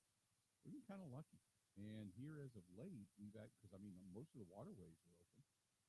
You can see open water on most lakes. Lake Michigan's not frozen over anymore. You can see open water pretty much everywhere. So we've really kind of lucked out in the grand scheme. 877-867-1670. Time to get to the phone calls. Let's go to Jeff. Jeff, welcome to the program, the Bill Michaels Show. What's going on? Well, not much today. Say two questions. One's golf related, one's Packers. First one is hypothetical if Rodgers comes back, which I know we're only leaning forward to not being back, but in the scenario he does come back, do they also pay Jordan Love? Do they give him the franchise tag for $20 million? Or do they, I guess, work for an extension so that he can start again next year? I'll let you answer that, and then I got a golf question. Yeah, I would assume, if you believe and you have stated to everybody that he is the real deal, then yeah, you pay him. Because that salary probably would not, as far as I know, would not kick in until next year. So next year you'd be paying two quarterbacks like $50+ million, and you can't do that. So next year you'd have to make a decision. You could still end up trading him away if you wanted to, but yeah, I think you would. I think you'd pick up that contract. All right, and then the second part here, I guess it's for both you and Ben. So I've been a bench up here in Brooklyn for 6 years now. And is it a scramble, the event you're hosting? I believe it is. You'd have to call him, but I believe it is. Yes, I do believe it is. I know Ernie's listening on the podcast right now side of things, but I will check just to make sure, but I believe it's a scramble, yes. Are you thinking about stacking your team? You got like some ringer you're bringing in for Barocco to whoop our ass up there in that tournament? Because I've got Ben and a pair of Crocs. That's all I have. No ringers yet. I mean, I know a few people, so we might try and put something together. Awesome. You guys are already on the team then? We've got our group together. Now, whether or not Ben and I play on the same team, we'll have to wait and see. Maybe we spread the love. Maybe Kristen and I go on one team and Ben goes on the other, and we see what happens. Who knows? Okay. Yeah, I'll get that football coach in Rosa there, and then a former minor league ball player will be on my team, and you're looking for a fourth. So I didn't know if Ben wanted to jump in. Ben, you want to jump on that team, man? It sounds like they're stacked with athletes. Sounds like you don't want me, Bill. So No, yeah, hey, absolutely. if you want to jump, if it's me and you or whatever, I'm good with that. Oh, I'm good with that, no problem. But either way, whatever it is you want to do. I'm like Rodgers. I'm still contemplating. I might retire. I might not go. Might play for the other team. Might Okay. need to get a trade package for me. We'll see. Okay. Well, I'm going to leave an opening for you, Ben, as long as you get your clubs back. I do have my clubs back, thankfully. Yeah, he's got the Okay, clubs good. back. Yeah. Okay. There you go, man. Appreciate it. Thanks so much. So there you go. He's going to form a team in Viroqua, and we'll have to figure it out. But Everyone yes, thinks I'm good at golf, which is like I'm not. I have never seen you play. Good. So I have never seen you play. So I mean, I don't know if you're good or not. You and I were gonna play because you still owe me a round from our bet early on in our our pairing together from the Nets playoff series. Yes, that was the same series you bet your house and lost. I did. I'm still in my house though, thank God. By the way, if you want to call Viroqua Hills Golf Course, you can call them 608-637-7615. 608-637-7615. I'll put it up. I'll eventually get it up on the podcast and all that kind of stuff. But if you want to call them 608-637-7615 from all over the state, wherever you want to go, come on into Viroqua. I know there are rooms available at the Vernon Manor. There's another hotel in town that's either open or getting ready to open. But if you want to fill them up, head in. It's going to be fun. Viroqua's a neat little town, man. It's a fun little town. Head down to Kickapoo Creekside on Friday night. And maybe we all end up down at the Norwegian Hollow on Saturday night. Ben, that's why you got to stay on Saturday night, Ben. Because we got to stay at the Hollow, man. You got to go down to the Hollow. We'll see. I am open to all options. Okay. You're going to have to fly a private jet out to get me, though. That's fine. I'm good with that. I got that kind of cash. Viroqua's what? From you, it's what? An hour? Hour and a half? Could not tell you. No clue. I mean, you go through the hills from that particular direction. You go through Richland Center and everything up through the hills that way. That I know. Because I've done that before. Down around Black Earth and everything. So, but yeah, if you want to get a hold of them at Viroqua Hills for the Bill Michaels Open, 608-637. By the way. 2 hours? Okay. 608-637-7615. Yeah, it's about 2.5, 3 hours for me. So it's not bad. 608-637-7615. I know Justin and my buddies are coming down from Wausau, I think, to play in this thing too. So should be fun. 877-867-1670. We got jam-packed phone lines. We'll get to everybody when we come back. Stay tuned. More of the Bill Michaels Show next. This is the Bill Michaels Show on the Wisconsin Sports Zone Radio Network.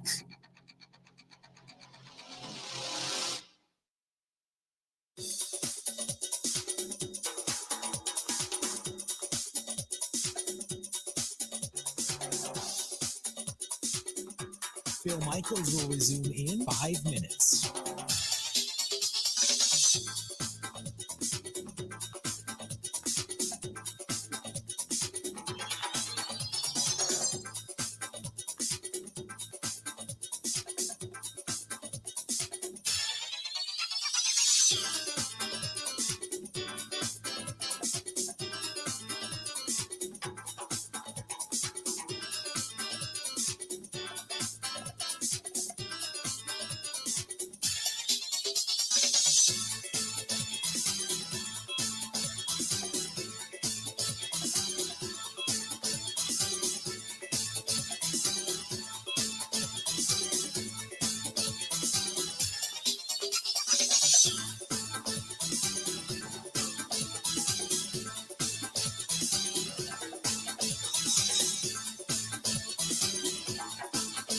Bill Michaels will resume in 4 minutes.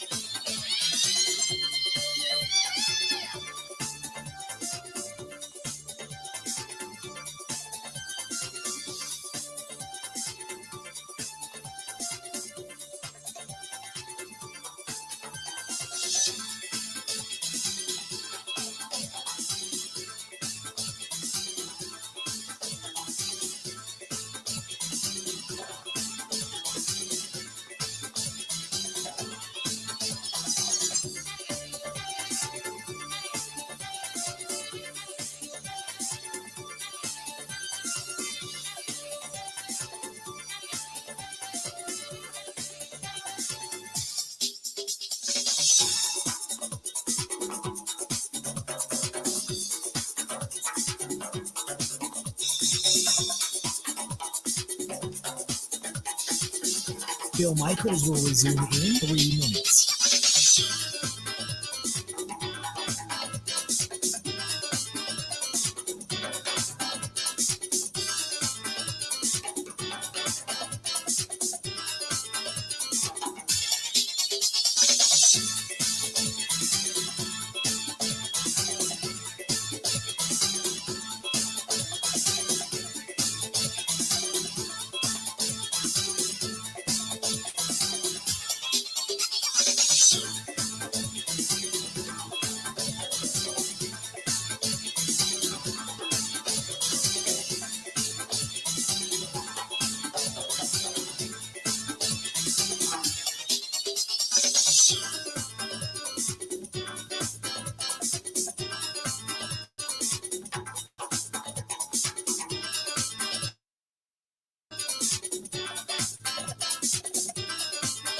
Bill Michaels will resume in 2 minutes.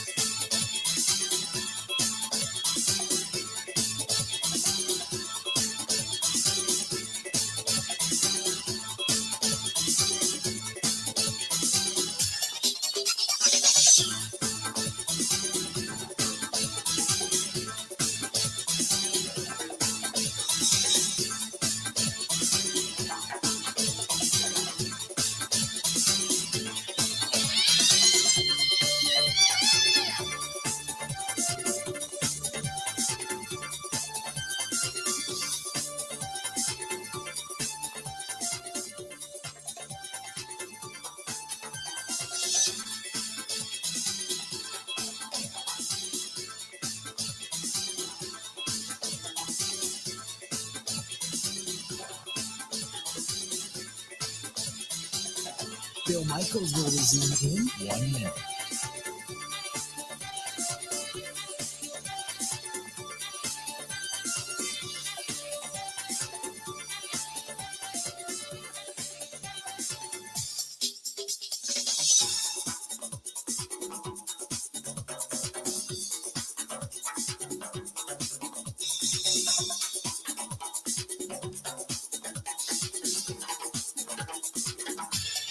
Bill Michaels will resume in 30 seconds.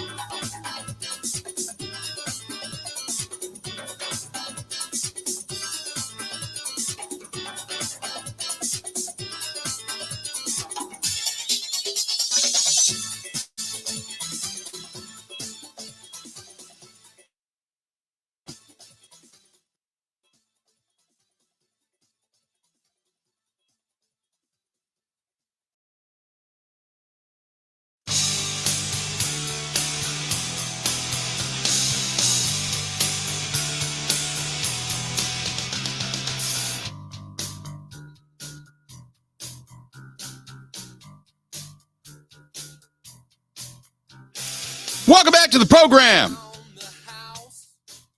Bill Michaels Show. And we continue on. Getting back to the phone calls. Let's do this. Let's go to Ted listening to us in Green Bay. Ted, how you doing today, man? What's going on? Oh, thank you, sir. Real quick question. I want to know who actually has control of this situation, because my understanding is that Rodgers does not have a no-trade clause or anything like that in his contract. Correct me if I'm wrong. If that's the case, I think the Packers have mentally moved on from this situation altogether. There is no coming back.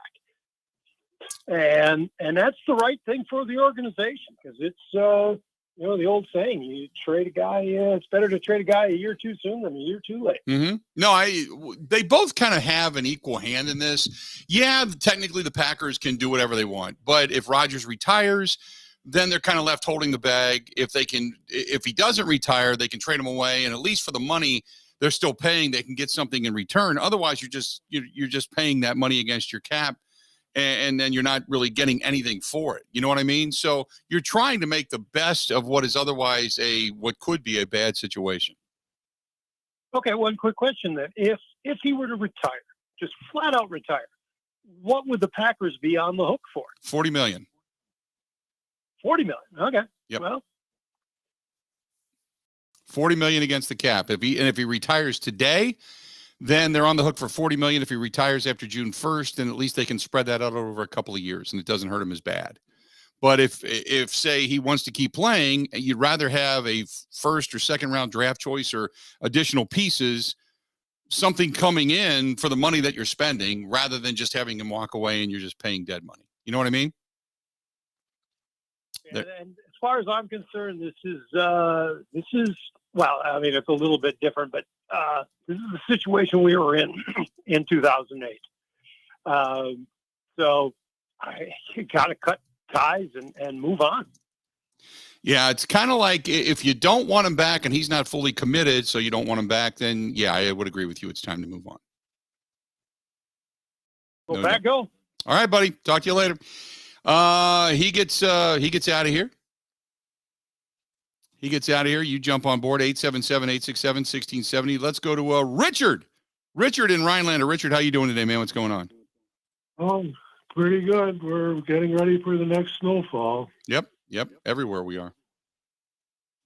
But I would just like to say that I think that the Packers should just tell Rodgers that he's thrown his last pass in the NFL unless he can do one of two things. The first one is bring a trade back that he's got done the work to make that is acceptable to the Packers, or unless, as you've been saying, he agrees to do the things that the Packers tell him they think they need to do to have the team be successful, including coming all the season and doing anything to do. No, I would agree. I think that has been stated that most people feel the Packers want him there for everything. They're paying him a lot of money, that if he's committed to coming back, then you got to be all in. And if he's not, then move on. Because you can't have a quarterback say everybody else has to coach you up, but yet when you get on the field, you have to have a relationship with these guys. It doesn't work that way. And the other thing, though, that I think is important to think about in the future is this could be a precedent for the next player who wants to try to do that, so that they know that the Packers will rather get nothing than to have them be pushed around by a player. Right. No, I would agree with that too. Appreciate the phone call. It's funny because the thought is, and any general manager will tell you that if you find a generational quarterback, you do anything and everything you can to keep them and keep them happy. So, every team's going to deal with this. Cincinnati's going to deal with it with Joe Burrow, and you've got it going on right now where they're trying to do and trying to hang on to Lamar Jackson with Baltimore without paying him all the guaranteed money and setting that precedent. And then they're going to eventually deal with that again down in Kansas City. And you start to go through that list of quarterbacks that are going to be superstar talents. Josh Allen up in Buffalo, so superstar Jalen Hurts, we can go with him if he continues to play and progress the way he's played. So, I mean, it's just, all these teams are going to be dealing with that eventually. And you just have to, you just have to. 877-867-1670, 877-867-1670. If you want to hit us up, feel free. Give us a shout. But again, if you're just tuning in, nothing really new today. The Jets feel like they've made a good case. There's some optimism coming out of New York that maybe they're going to end up with Aaron Rodgers. Nothing is written in stone. Compensation has not been discussed, at least not publicly. All the stuff that's going around right now is nothing more than rumor and speculation and opinion. That's it.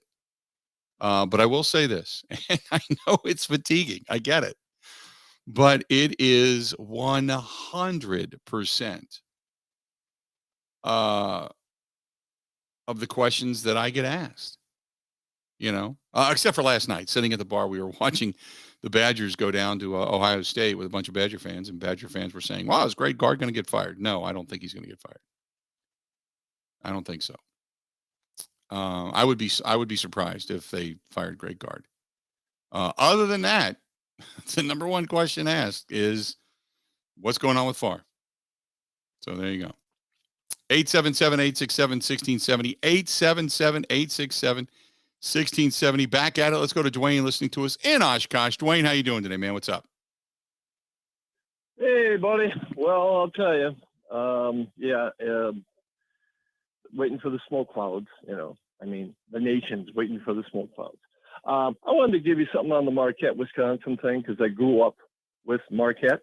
Didn't go to Marquette, just grew up in West Bend. Well, back in the day, we had the 3-channel TV. In fact, we did handstands when Channel 18 Milwaukee came aboard. So we had Marquette was a national power, independent national power, and they were on. We didn't even know what University of Wisconsin was. I mean, literally, it was like until Kim and Kerry Hughes came aboard, their massive 6'11" big boys, that they started getting any pub. And there was no, Big Ten network, none of that jazz going on.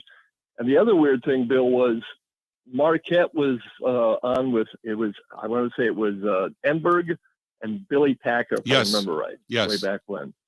And they were the coolest thing in the world. I mean, they were the hippest college basketball team you've ever seen. I think one year when they won the title, they took their team picture wrapped around an Excalibur car. Yes. You are correct. A white Bill one. Ellis made the It was uniform. so cool. Yeah, you are correct. Yes. And they were all in tuxedos. Yeah. And they weren't Wisconsin kids. And that's what made it even more hip because Big Al recruited like the mafia out of New York City. It's like, hey, we're going to make you an offer you can't refuse. Come to Marquette. It was an incredible time back then. But the rivalry aspect was, and I think it was, like I said, I grew up in West Bend. I think it was actually a sin if you didn't vote for Marquette. If you weren't a Marquette fan, though, the church was, you're going to meet with the priest. It was just, we did not like Wisconsin. Now, as you get out of that and then you start seeing, Wisconsin build some base and do some things, it was, that kind of thing. But yeah, if you grew up back then, it was definitely Packer Bears. It was like Marquette was amazing. And the weird thing, Bill, you also grew up a big fan of UCLA because not only were they tremendous, but they were broadcast on Channel 4 in Milwaukee on Saturday nights. That I didn't know. Broadcast the UCLA games. Yeah. Huh. I didn't know that. I know that growing up where I grew up, it was a lot of Notre Dame. We saw a ton of Digger Phelps. I remember Kelly Tripucka from years ago. Oh, yeah, I remember watching those games, but I didn't see a lot of UCLA games at the time. Good stuff. Appreciate it, man.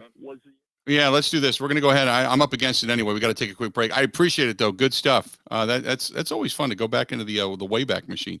Stay tuned. More of the Bill Michaels Show next. Covering Wisconsin sports like a blanket. This is the Bill Michaels Show on the Wisconsin Sports Zone Radio Network. Gaze into the crystal ball. What do you see? A win, perhaps? This March at Potawatomi Casino Hotel, find your fortune with a share of $500,000 in cash and prizes. Play with your club card, and each Thursday you could discover thousands in reward play, or up to $10,000 in cash. We predict great things for you. Find your fortune only at Potawatomi. Visit paysbig.com/fortune5. Must be 21 years old and a club member to play.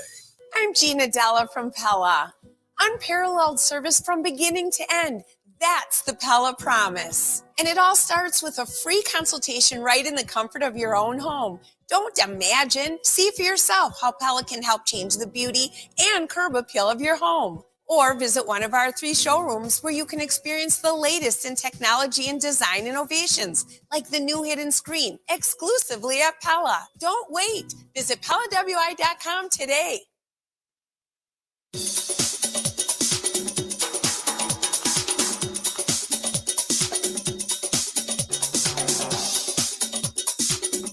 Bill Michaels will resume in 3 minutes.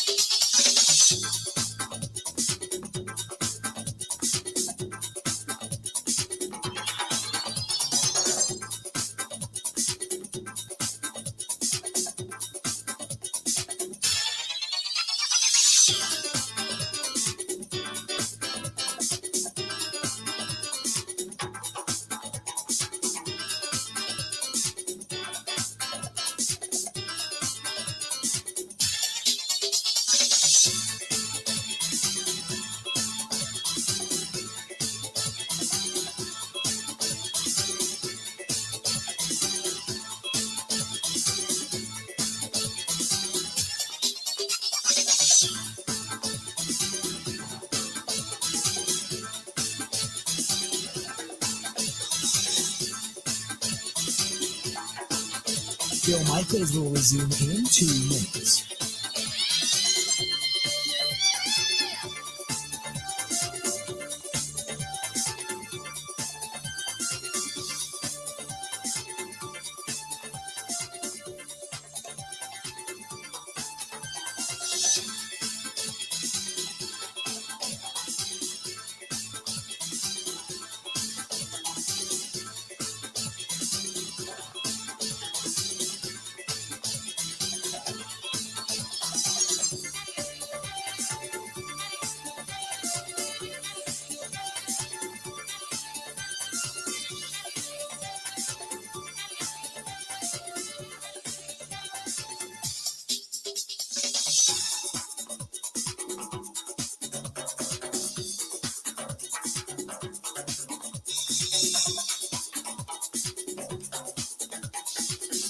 Bill Michaels will resume in 1 minute.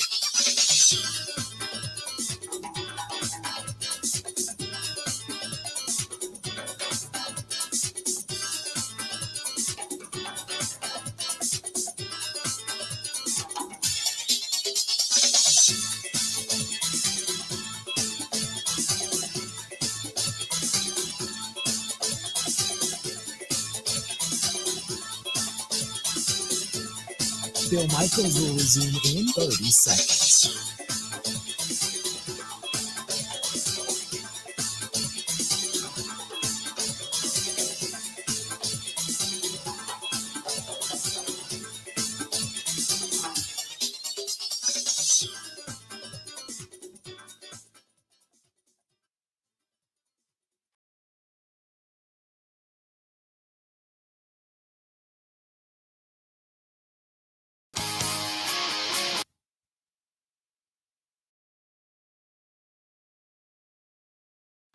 This morning, I was all fired up today.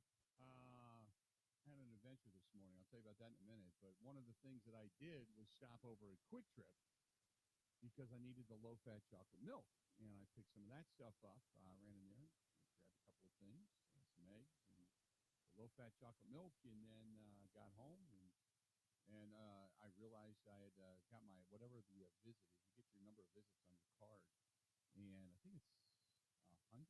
I think it was my 100th visit, and, which I go to Quick Trip all the time, and so I got a discount. Feeling good about it. It's coming up. It's coming up. So next time I go to the pump, I'm good to go. I get a little bit of a discount. So anytime you can do some things and then it earns you reward at the pump, especially right now with gas going up, I'm all for it. So this morning, Ben, I got up early. I've been telling you I was doing that the Trinant, stuff, and I'm kind of on the diet plan right now. Yeah. One of the best purchases I've ever made. Because you have a shaker, okay? I wake up every morning. I take with this Trinant stuff, and I've got it up on the screen now. So if you're following me, you can try it too. But I take a thing called Nourish, and which is like a meal supplement. And there's a thing also called Zest, and it's kind of an energy producer. And they're all natural, and I love it, and it tastes good. But it's like powder form, and it comes in like a chocolate brownie batter mix. Is what it tastes like. So you mix it with chocolate milk and you put a bunch of ice in there. And what I've been doing is I've got a shaker cup, and you sit there and shake and shake and shake and shake and shake and shake. And you're just like, oh God, this just, granted it's easy enough, but it sucks. And I was just like, all I want to do is pour it in something, walk away, come back in a minute, and it's good to go. And one of the best purchases I ever made was the NutriBullet. Do you have a NutriBullet? I don't know what it is. I might buy you one for Christmas, just because. NutriBullet, you put everything you want mix-wise into the cup. So, like my buddy makes smoothies all the time. He's a big banana and strawberry smoothie guy. Oh, it's a blender. It's kind of like a blender, yeah. So he puts a little bit of skim milk, some strawberries, and a banana, and then he's got like a protein powder he puts in there, and that's like a banana flavor. And he puts it in there with some ice and puts a cap on it, turns it upside down, puts it on the little stand, and you push the button and you walk away. You come back and you got a smoothie. And he kept telling me, dude, you got to get this. You got to get this. You got to get this. And I just, I'm not somebody that goes and buys a ton of crap. I just don't like doing it. And so anyway, long story short, I thought, well, what the hell? I got up this morning. I went over to Target, and I walked into Target and I bought it, and I came home, and you're unpacking it. You're kind of giddy. It's kind of like Christmas Day for fat people, I guess.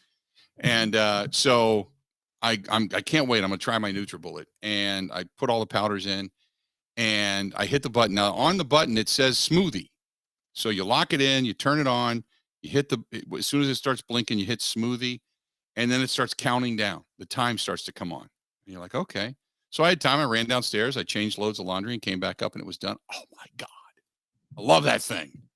Best purchase I ever made. And it makes margaritas, which makes it even better. Best purchase I ever made, I think.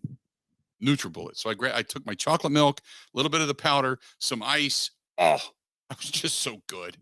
And the whole thing was like, 130 calories with so many things of protein, 0 carbs, and a bunch of energy boost in it. And NutriBullet, baby. It was all fired up.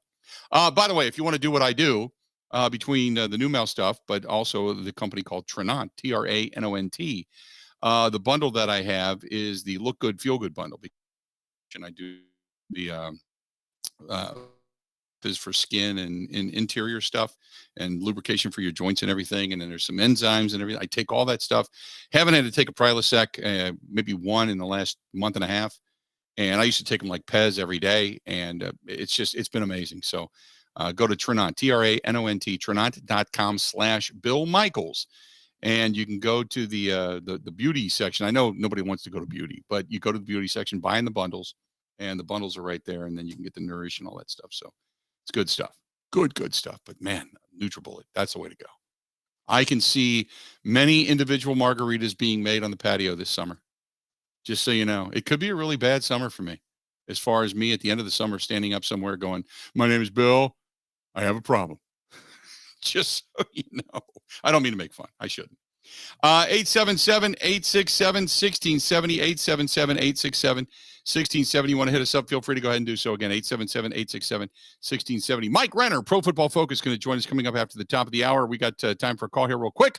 Let's go to Bruce listening to us in Madison. Bruce, how you doing, man? What's up? I'm doing great, Bill. How are you? I'm doing well, man. What do you think? You have a problem, and you have a problem? You're thinking ahead here? Yes. No, I'm thinking ahead. I don't have one yet, but I think I will with this thing. I don't care. It's going to change my life. Hey, not that I want to prolong this, because I don't with Aaron Rodgers, and I agree with you. Hey, if he comes back committed, great. I just don't see that happening at this point. I don't think that's what the Packers want at this point. But if we were to prolong this, do you think that the Packers would eventually give in and say, we'll trade this guy to an NFC team if there's interest? I think the only team that Rodgers would probably agree to go to is a team that gives him a chance to win a Super Bowl, and that's probably going to be the Jets. If it's not the Jets, I can't see the Packers trading him in conference unless they get a haul for him. So I don't think that's going to happen, like sending him to San Francisco or something like that. I don't think he's going to want to go to Carolina in the midst of somewhat of a rebuild. That's going to be out of the question. I just think it's going to be the Jets or nobody. Okay. I appreciate your opinion. I don't want to prolong, but I just don't think we're going to get what, like I mentioned earlier that you read, I don't think we're going to get what we thought we were going to get for this guy. And so be it. Well, I mean, some people want the world, and you're just not. You're not going to get, 2 first-round draft choices plus players and starters and all. That's not going to happen. That was never going to happen. That was kind of a pipe dream. But I think you still can get yourself either their second-round pick and additional conditional picks, or maybe a first and then conditional picks, whatever. It is what it is. I just think that I think there's only so much value for Aaron Rodgers being, going on 40 years old and still can't make up his mind whether he really wants to play or not. So there's only going to be so much there, but you get what you can, bird in the hand, man. If indeed he's not coming back to you, make it a bird in the hand and see what you can get. 877-867-1670. Keep the phone calls coming. Denny, I can't get to you right now. We're going to have Mike Renner from Pro Football Focus coming up after the top of the hour. And after that, we're going to open up the phone lines yet again. So give us a call back at that point in time. Thanks to Melody. Thanks for Anthony. And who's this? Art. Art, you're a mess. And appreciate everybody over on the live stream as well paying attention. Mike Renner from Pro Football Focus going to join us coming up next. This portion of the program brought to you by our good friends over there, Joey and the gang at Albanese's Roadhouse. It is very slowly coming to an end. They're creeping up on the door closing date. And if you haven't gone in to say goodbye to Albanese's for 30 plus years of just providing great food and great service and great fun to the community, get in there. Blue Mound Road, right next to Menards, out in the Brookfield, Waukesha area. Say hi to Joey and the gang as time winds down. Stay tuned. Whole lot more of the Bill Michaels Show coming up right after this.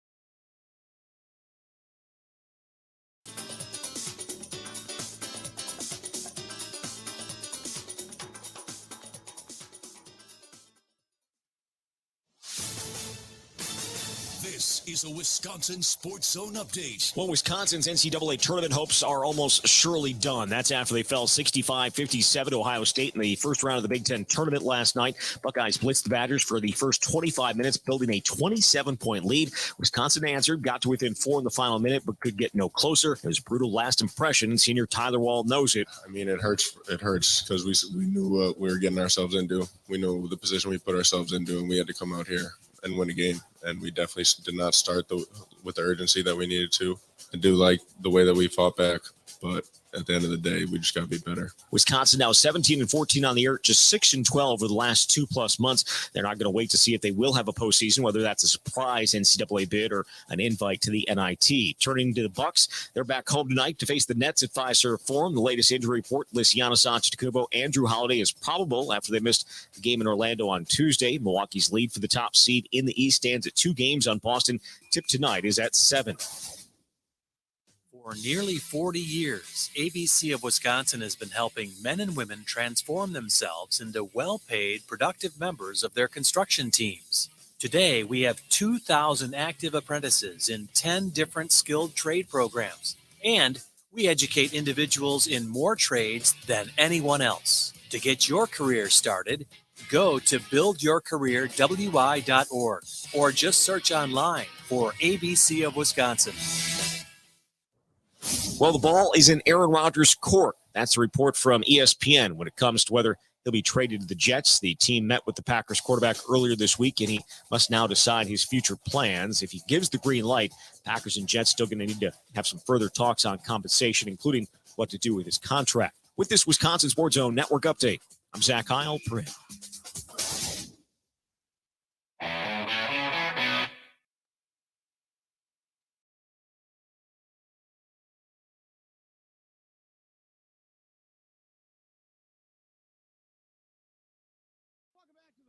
Bill Michaels Show.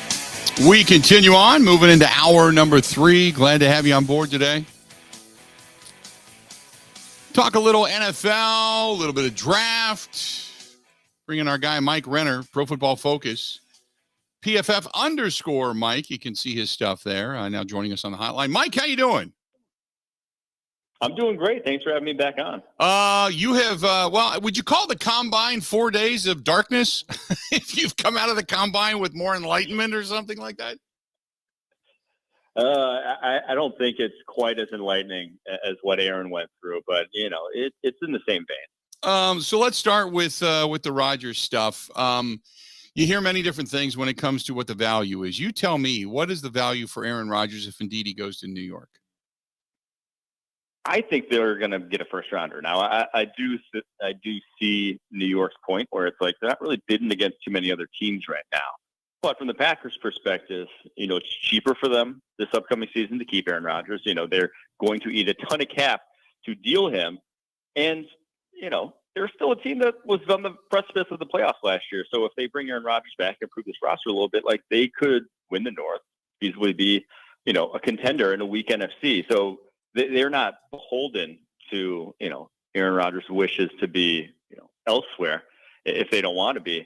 So from their perspective, they can kind of hold out to the bitter end. And I still think they get a first because from the Jets perspective, who else are they going to get? They have no one. They have no one with a great roster that could be in a Super Bowl sort of window. They have no one else that they could feasibly get that makes sense. So let's talk about the draft prospects. And if, say, the Packers do get the Jets' 13th pick, they'll have the 15th pick.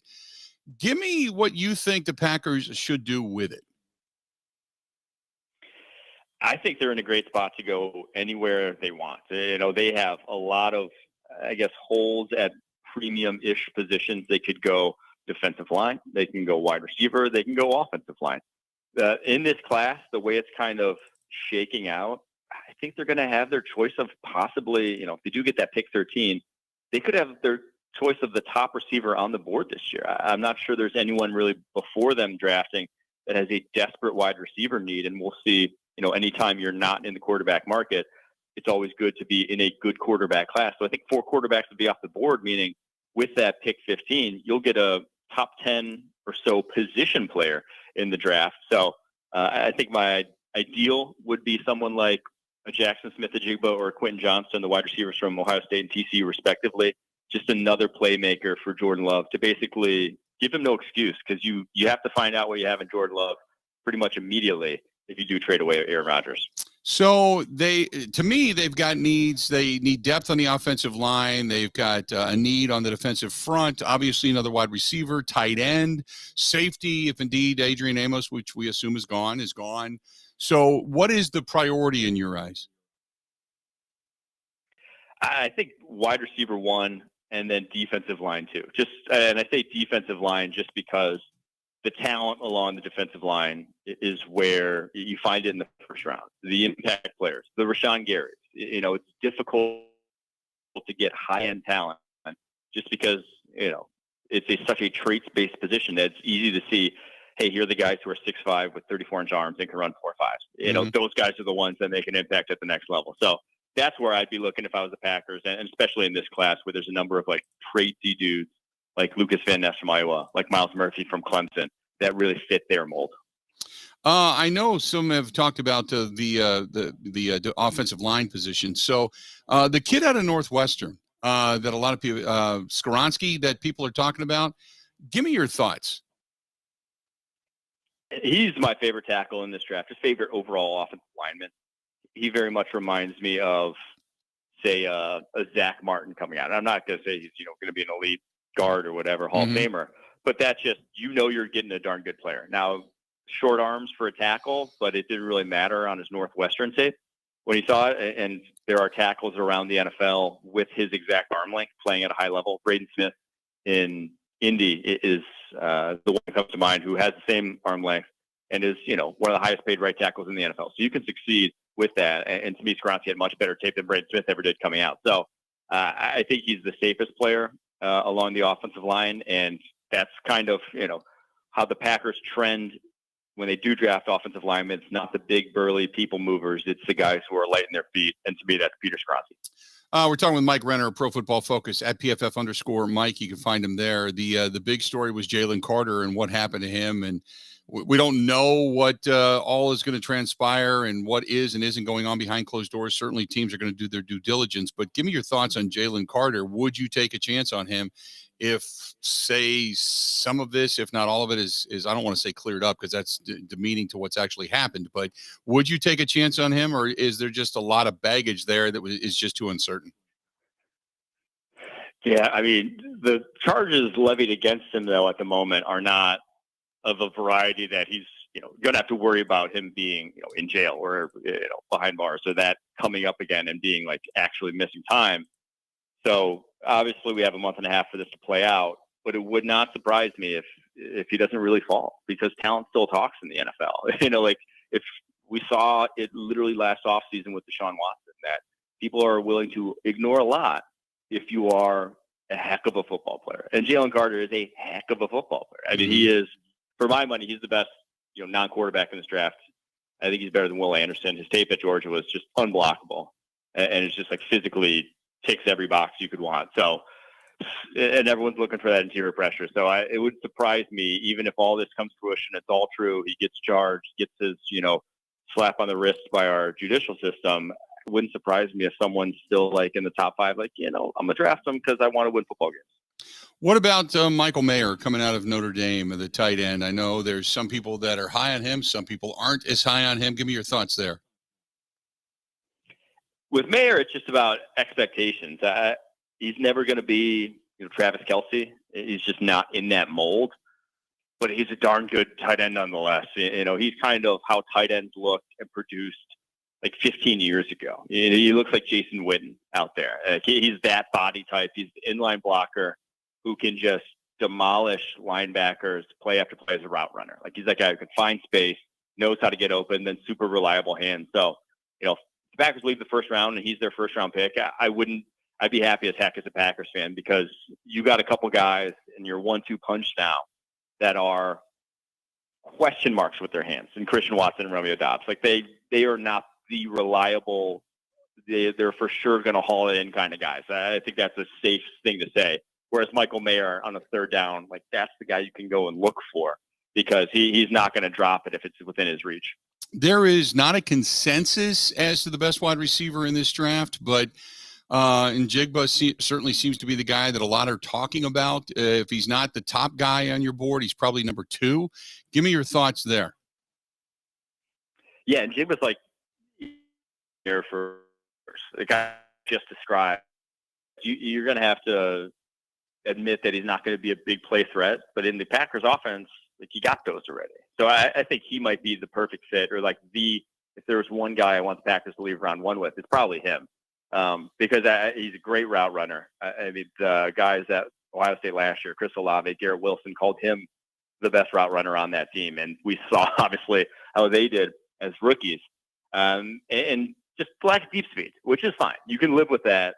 That's Amon-Ra St. Brown. That's Cooper Kupp. Those guys produce out of this world because they still get open at will on a certain route tree. So, yeah, to me, that's Jackson Smith-Njigba. So if he falls to where the Packers are, that's who I'm picking. Let's go to the offense of the Packers. Give me your thoughts. Go back a few years. What did you have? What rating did you have on Jordan Love? Because it was all over the board. Some said he could be as high as the first round. Others said he was a third round guy. Where did you think Jordan Love fit into the mix coming out of college? Yeah, he was the guy I would have taken middle of day 2, kind of where the quarterbacks started coming off the board last year, where it was like, the Desmond Ridder. That's how I felt about him as a prospect. But what he did do and what he had was just one heck of an arm, one heck of an athlete, and to me, really good pocket presence was the one thing that was his real calling card, where it's like, hey, if you can clean up some of this decision making, get him, in an offense where it gives him more options than what he had, obviously coming out of college, in terms of just like talent around him, that there could be something there. But he was a guy, the accuracy and decision making were concerns, kind of like maybe like a Will Levis this year, but it's probably a little bit better just in terms of pure pocket presence. So there was a guy that's really a lot to fix, but you're 3 years in and you've seen him fix some of that. So I think my opinion on him has improved greatly from just the limited sample size I saw last year. Before I let you go, I want to ask you about the defensive backfield and specifically the safety position. We all know Brian Branch out of Alabama is the guy that pretty much everybody says is the prototypical safety in today's day and age. Is there another one or two that might be there, say, on day 2 that the Packers could go after that could fortify the position that's going to be left vacant by Adrian Amos? Yeah, it's not a great safety class because a lot of like the best safeties in this class, whether it is Branch, whether it's Antonio Johnson from Texas A&M, they actually didn't even play safety in college. Those guys were slot cornerbacks. They were not, backing out into single high. They weren't playing quarters, having to read route concepts. They were underneath defenders. So this class doesn't really have a lot of true deeper safeties. There's only really a handful of them. And the ones that there are guys like Jamie Robinson from Florida State, guys like Christopher Smith from Georgia. They went to the combine and it did not test well. So it really is a safety class where you might even just wait until, the 4th round, kind of like, I think that's what And, third, fourth round, that's usually a sweet spot for safeties. That's like where Morgan Burnett came off the board way back when, where it's like, I think that's where I'm looking in this class. First 2 rounds, I just think too many guys are going to get pushed up because there's just not a ton of talent in the class. Mike, I know it's probably the same thing in the offices of Pro Football Focus as it is here, but this whole Aaron Rodgers saga has been just that, a saga. Give me your thoughts on what you think happens, what you guys are talking about, what you guys are hearing. Say where he is going to be, if anywhere, under center come training camp. Yeah, I think it's New York. That just, it makes sense from both perspectives and Rodgers' perspective. If Favre hadn't have gone the exact same route, I think he would have been a Jet already. But maybe it's taken some talking into to tell him that, hey, he's not following the exact same path as Brett, even if he kind of is. So I just think that's where he ends up going. It would very much surprise me if it's anywhere else. Good stuff. I appreciate it, and we will talk again soon, specifically as we get close to the draft, okay? For sure, Bill. Thanks so much for having me on. Thanks so much, Mike. There you go. Mike Renner, Pro Football Focus. You can get him at PFF_Mike, PFF_Mike, and that's good stuff. Hey, by the way, I'm going to give you an update. If you remember a couple of weeks ago, I was talking about certain subscriptions, and people were saying, just call them up, and they'll give you deals and such. And I'm going to tell you, because it was my Sirius subscription. And I had talked about that on the air. I thought, this is getting ridiculous between Hulu, Sirius. I started going through the whole list, and a buddy of mine called me from down in Cincinnati because he's got it as well. And we kind of compared notes, and I was like, whoa. So I want to give you the result of that. I had a couple of people ask me about it, so I'm going to give you the result of that when we come back. Stay tuned. We got a whole lot more of the Bill Michaels Show. It's all coming up, and it's coming up next. Covering Wisconsin sports like a blanket, this is the Bill Michaels Show on the Wisconsin Sports Zone Radio Network. Jeff, what was the final straw at home that had you call Pella? I walked into my son's room and there was frost on the hardware on the inside of the house. My wife was getting upset with the drafts coming through the doors. That was it. Putting new windows and doors in your home is a big decision. With all the options that Pella has, everybody on your staff has done a great job of making a really difficult decision super simple. And I can't wait to have them in my house. Order today and get 0% interest for 48 months. Visit PellaWI.com today.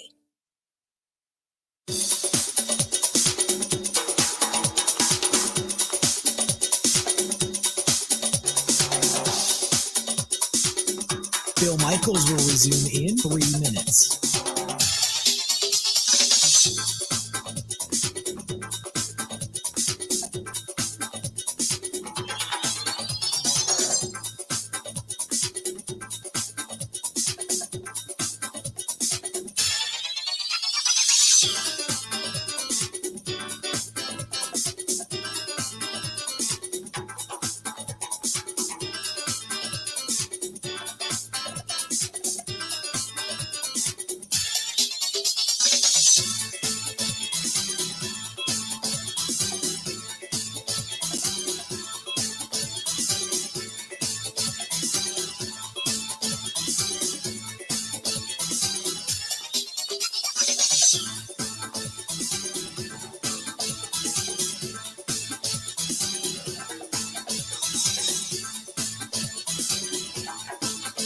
Bill Michaels will resume in 2 minutes.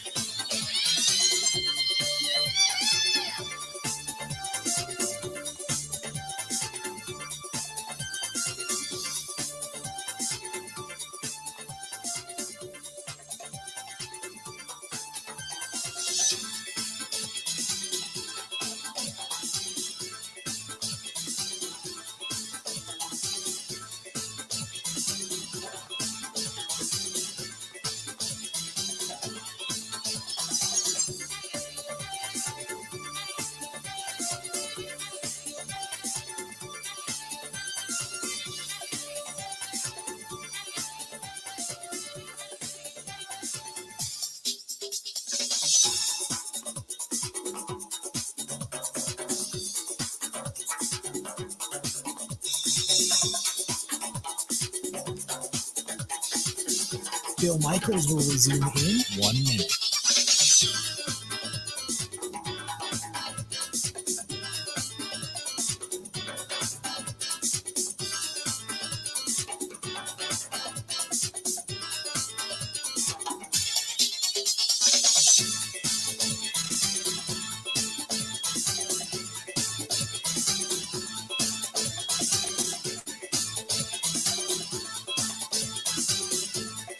Bill Michaels will resume in 30 seconds.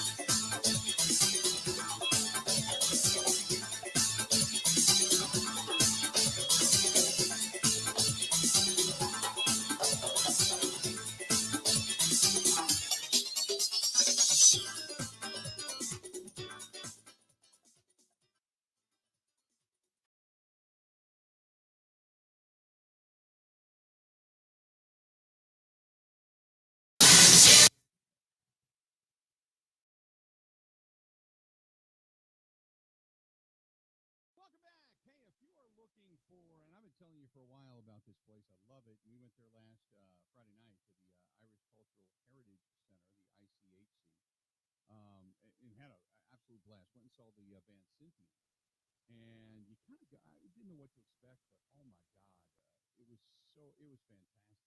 It was it just rocked. The whole place just rocked. It was a great time. So I highly encourage you, if you are, especially right now, this time of year, when you're talking about St. Patrick's Day, you're looking for something just awesome to go. If you want to see some of the pictures and some of the videos and such, go over to the Facebook fan page, and you can check that out there. And I'll start posting more stuff to Instagram as well, if you follow us on Instagram. But they got so much coming up. But if you're looking even for a place to host your wedding, beautiful, beautiful, beautiful hall. Oh, my goodness.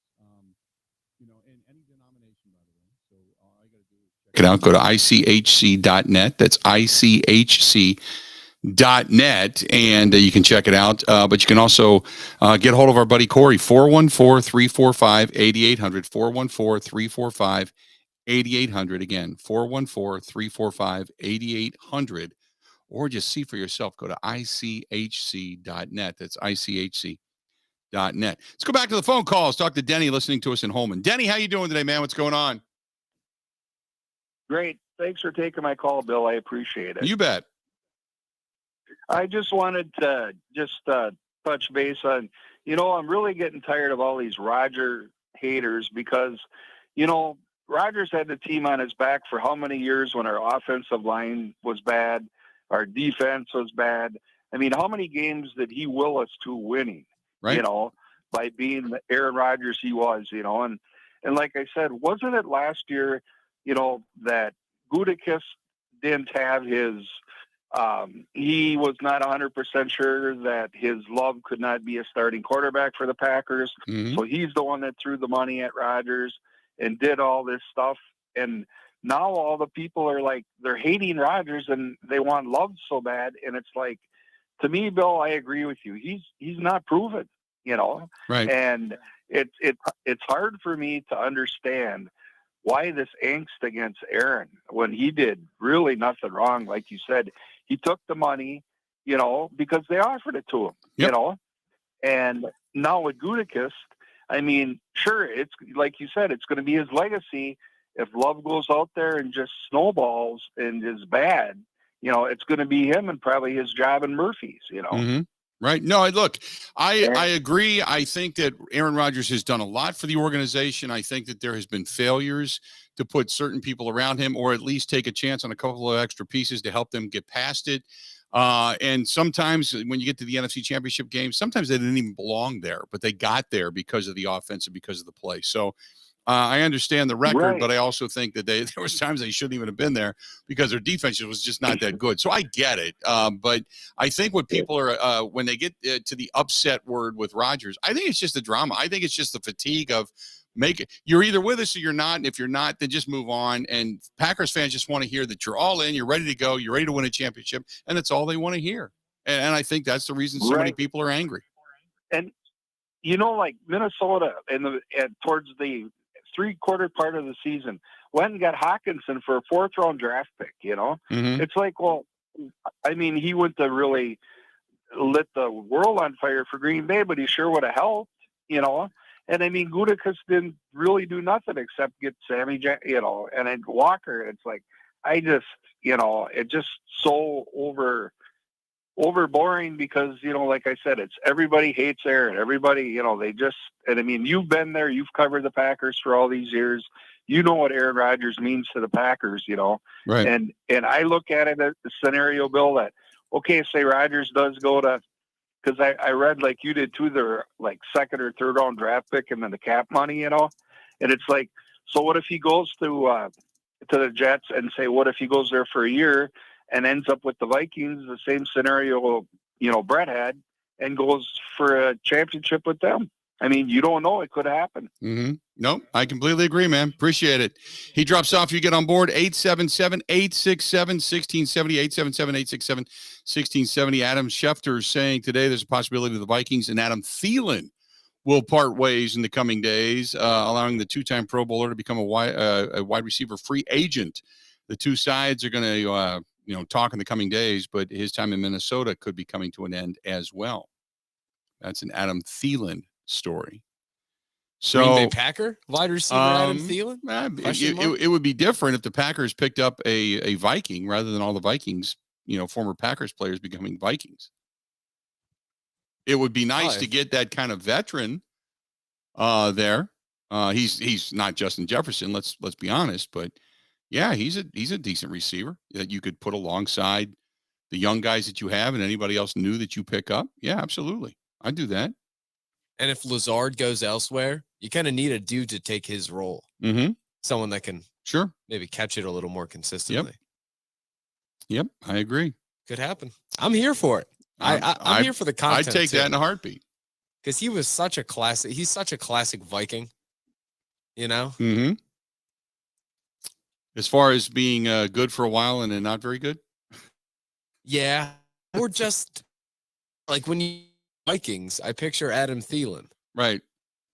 Maybe it's the time he spent there. Oh God, yeah. I picture so many. Oh my goodness.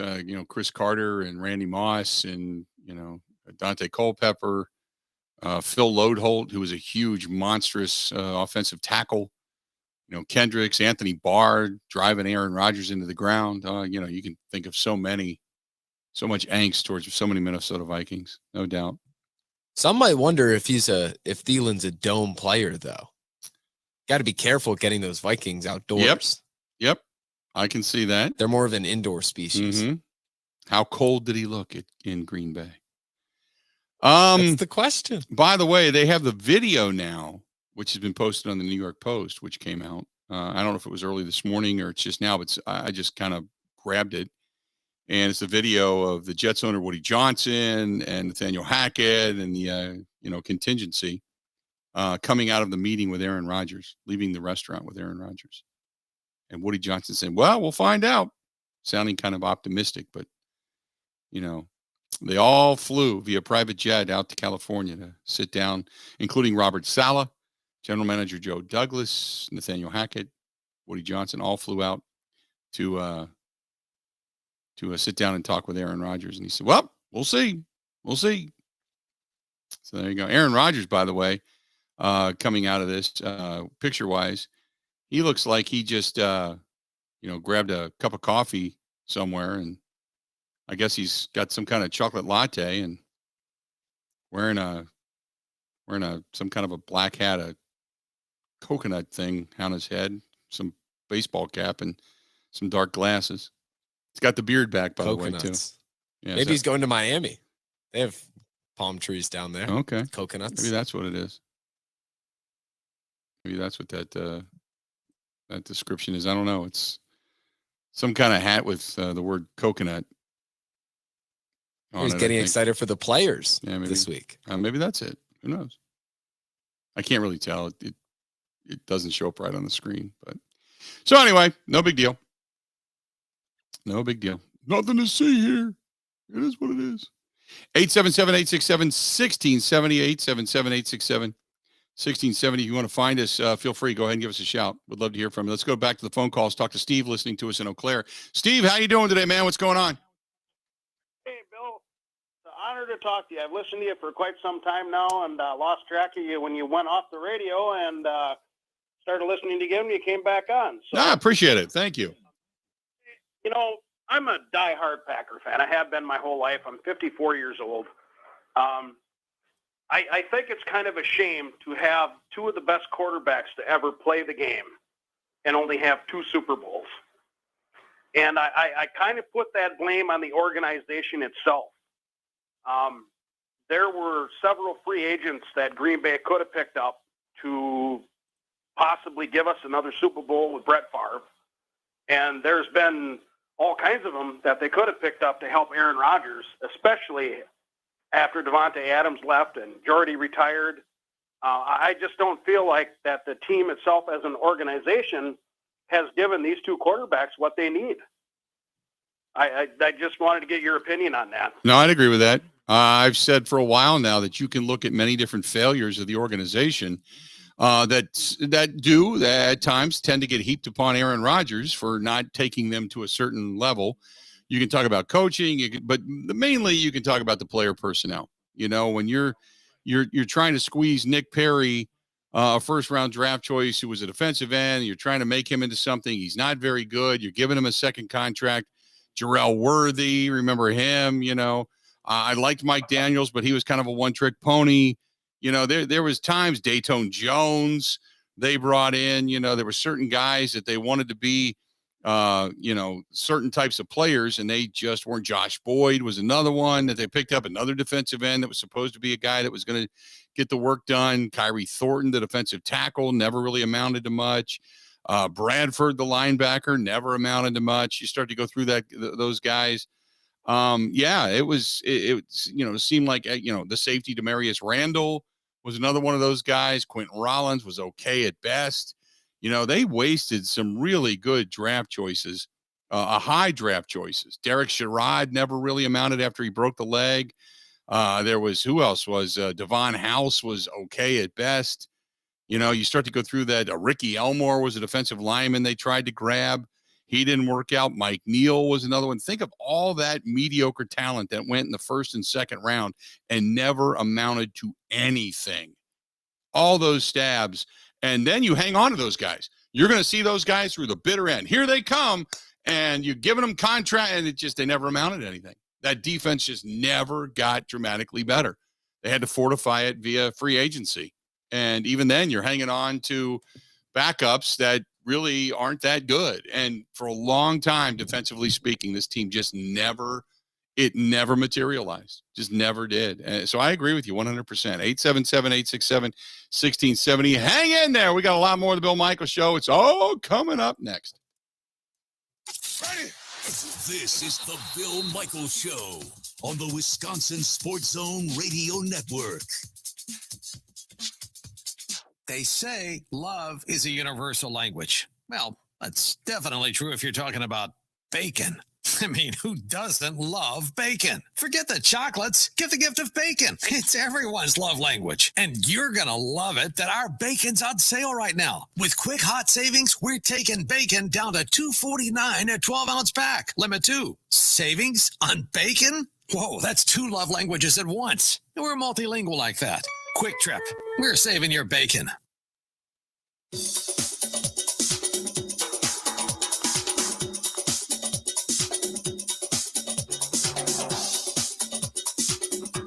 Bill Michaels will resume in 5 minutes.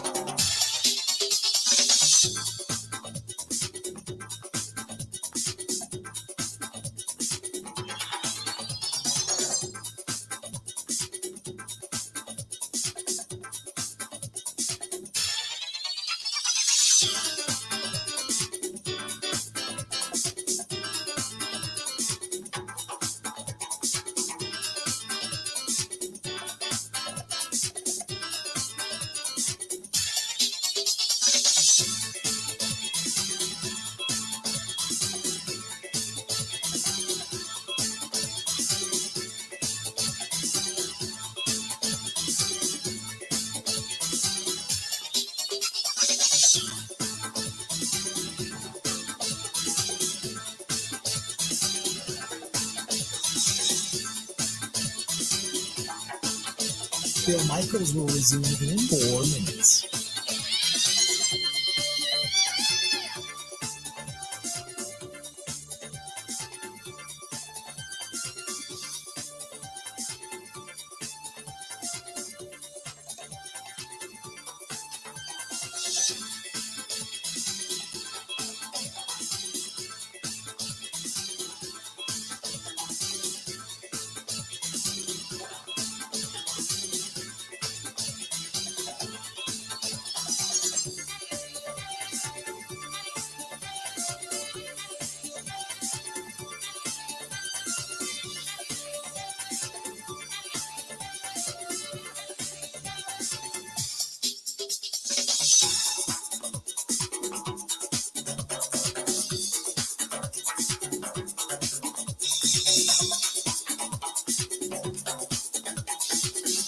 Bill Michaels will resume in 3 minutes.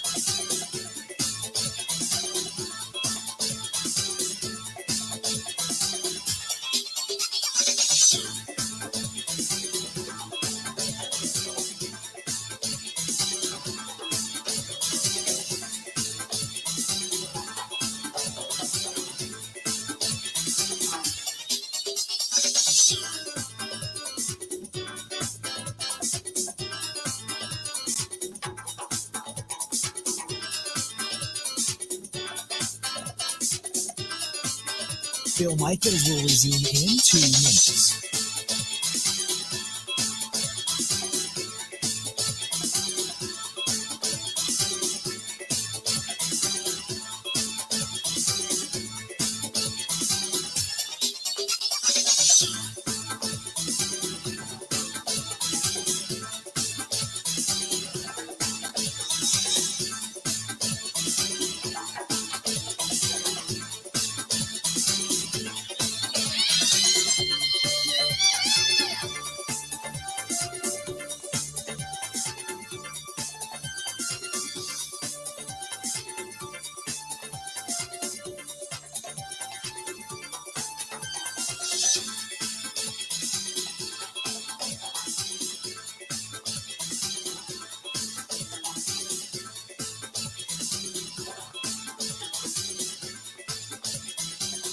Bill Michaels will resume in 1 minute.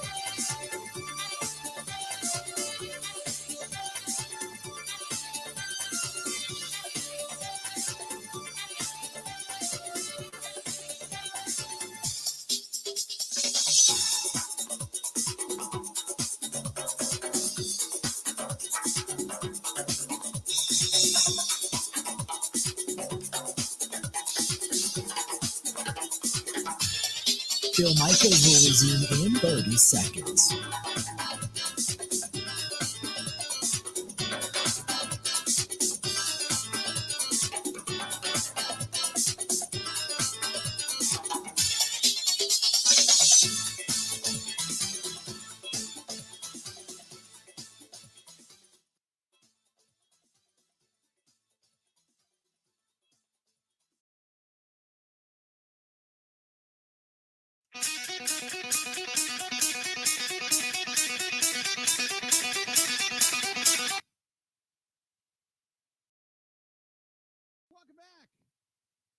Bill Michaels Show. We continue on. Good stuff. Good stuff. Hey, our friends at Pella Windows and Doors of Wisconsin. You know that I've got them in my house. I absolutely love them. And whether it's curb appeal, which this time of year people start to think about selling their house and you want to change for some curb appeal, and you like to get your windows in maybe in April or May, now's the time to do it. Give them a shout. Go to PellaWI.com. That is PellaWI.com, or even June. June is also a hot selling month, so to speak, via the home market. So get a hold of our friends at PellaWI.com. Also, if you just want to make your house more economical, you keep the outside out, the inside in, as I've always said, or just make it easy, make it more secure, safe at night. That's the big thing. You lock the windows, lock your doors. You know they're locked. You're not getting in, especially with the patio doors. When you have that toe kick, you just tap it with your toe and a little thing slides over and actually a pin goes in the door. You can't even move the door. There's no reason to put a stick or anything in there. They're just great. And I love them, and they're very secure. And I've got 5 of these big, these big patio doors throughout my home. So 5 of them.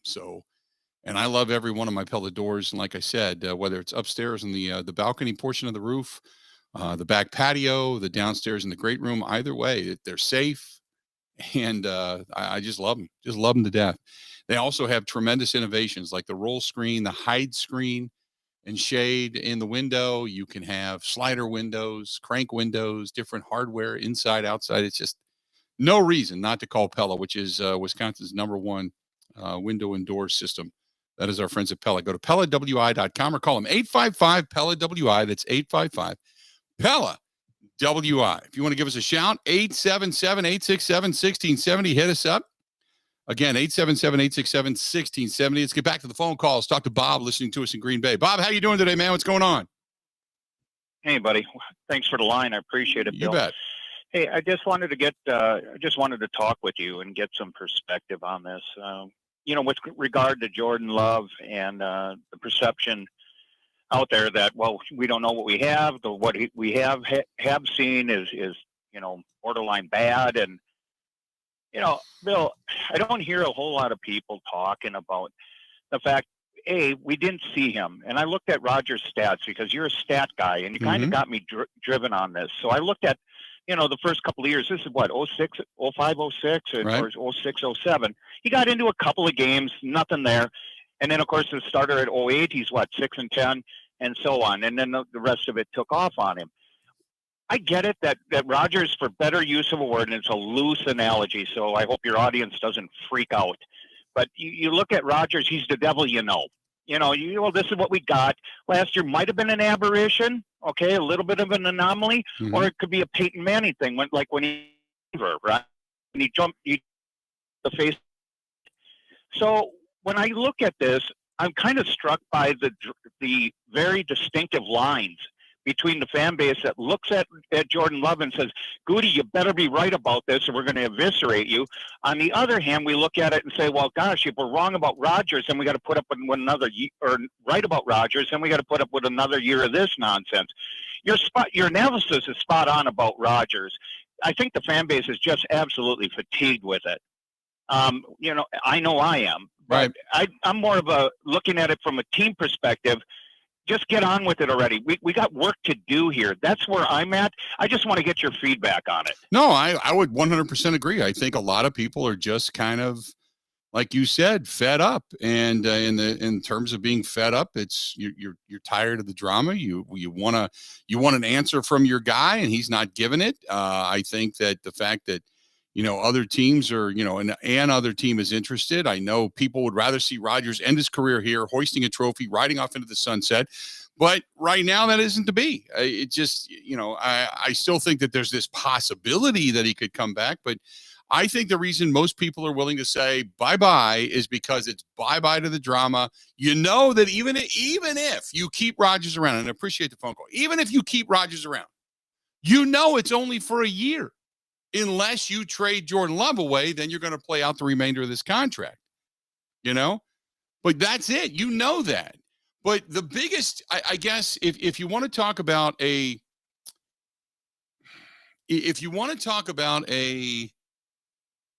mistake, I don't know if I want to use that strong a word, though. If you want to talk about an apprehension, it's on both sides. Gutekunst said, we're not in this for 1 year. This was not a 1-year plan. We expect a certain level of return on our investment. Rodgers said at the end of the season, it's not about coming back for the money. And I've said it all along. Then, guys, why in the hell did you sit down and agree to this deal? Why? This doesn't make sense. Not for the 1 year, and then to put yourself into this salary specter where this is a no-brainer if it's less money. Rodgers comes back, you're begging him to come back. He's one of the best quarterbacks in football, yeah. Or you're saying, you know what, Aaron, we can send you where you want. We can get just compensation for you. We'll eat whatever. We're good to go. Everybody would be good. The best deals are the ones that benefit everybody. This one benefited Rodgers, period, end of story. But and again, I don't fault Rodgers for getting all the money, but don't tell us it's not about the money. Because if it's not, then why'd you take it? Why would you put the team that you care so much about, the fan base you care so much about, why would you put them into this type of salary cap issue? You know what I mean? You wanted everybody to be kept. You had to keep Cobby. You had to keep Bach. You had to keep Mercedes. You had to keep these guys. You want to retire with these guys. I need these guys. I want these guys. Lazard, and you got guys that are good locker room guys and mediocre talent, short of Bakhtiari, that are playing on this team. And you did it because they wanted to keep you happy. But it's not about the money. So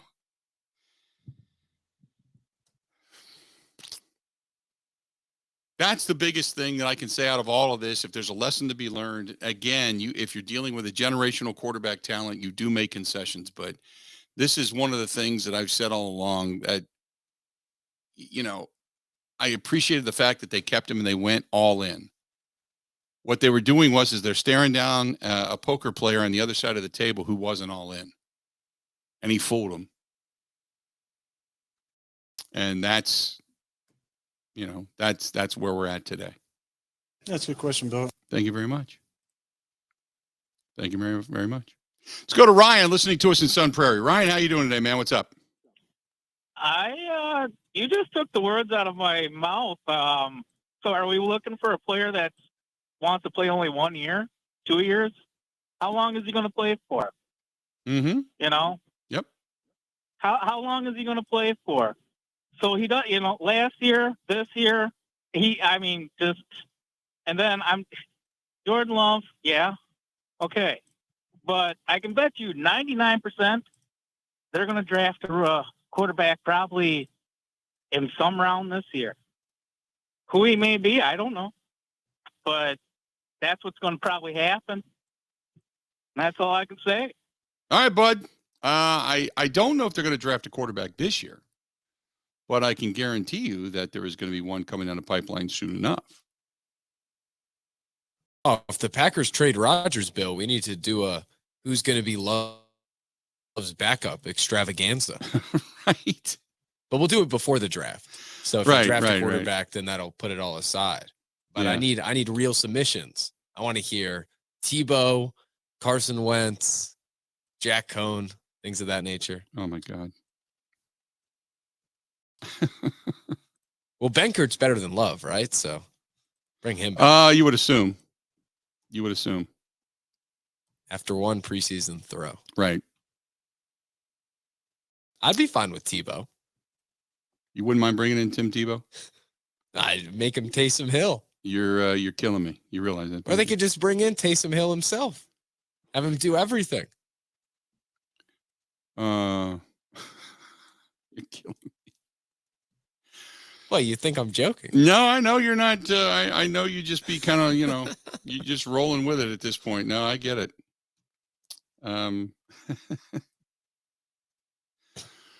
No, not going to happen.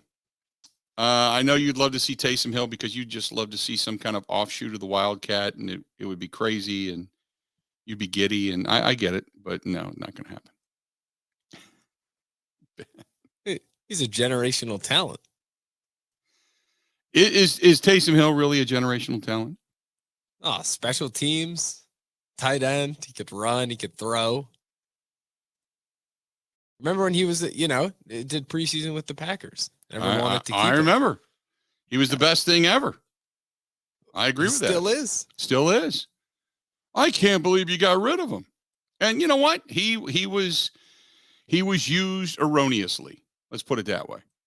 He was used in a manner that was not really conducive to his being. Might be the best way to put it. He could have been used a little bit better. Because they certainly found a position for him, at down in New Orleans, no doubt. The list of free agent quarterbacks is quite comical, though. So when we do the who's going to be the backup, right? I'll have like 20 submissions. Garner Minshew. Oh God, Trace no. Trace McSorley. Not Garner Minshew. The stash. Oh, yeah. Joe Flacco. Every time he comes on the field, you can hear bow, chicka, bow, bow. It's not going to be the Aviators. Yeah, right. By the way, last night we saw the Badgers fall early, deficit-wise, to Ohio State, and they couldn't come back. Marquette, is it paining you, Ben, that they were down by so much early on in the game, and they have now stormed back to take the lead? Bueller? Ben, did you die? Ben, Sorry, I was speaking to our great callers. Okay. Just checking. No, I said, does it pain you that we saw last night the Badgers fall in a deficit early and they couldn't climb back and ultimately fell in the contest to Ohio State? But you've got Marquette, who was down early in the contest, and they have come storming back now to take the lead. Oh, great for them. They got Thrilled. Yeah, I thought you would be. I thought you would be, Ben. Listen, very clear. My mental health is better off with the Badgers not having to play an NCAA tournament game. This team specifically. You better with that? I think so. Okay. Then we reload for next season. That's like if last year's Packers team would have gotten into the playoffs, they probably would have gotten crushed by the Niners or somebody. And that would have been worse for the brains than the Lions game was. As hard as that is to say. Yep, I get it. I get it. All right, let's do this. We're going to step out. We're going to take a quick break, come back. Got a lot more of the Bill Michaels Show coming up next. This is the Bill Michaels Show on the Wisconsin Sports Zone Radio Network. As the weather warms up, so should your grill. Here comes the smell of sunshine and tailgates. For all your grilling needs, go to ScholzieFamilyBeef.com. One of the worst things that you can hear, you have cancer. The worst is when you hear the words, your child has cancer. When a child is diagnosed with cancer, it changes their world. Sometimes they can't even do things that they really love, like playing soccer, riding a bike, going to prom, attending school. Children with cancer spend a lot of time away from others. Time in the hospital, treatments, tired, nauseous, and they feel isolated. That's where Special Spaces Wisconsin steps in. They provide these children with a special space where they can not only sleep, but they can play, they can heal, they can spend time away from the challenges of their illness. It's a customized bedroom designed just for them. How about a princess castle or a pirate ship or a sports-themed bedroom? They transform that child's existing bedroom into a place that only he or she can imagine. A place for them just to be a kid. This effort is done with teams of dedicated volunteers and sponsors, just like our friends from Pella Windows and Doors of Wisconsin and all the community partners. If you'd like to find out more or to donate, go to specialspaces.org. That is specialspaces.org.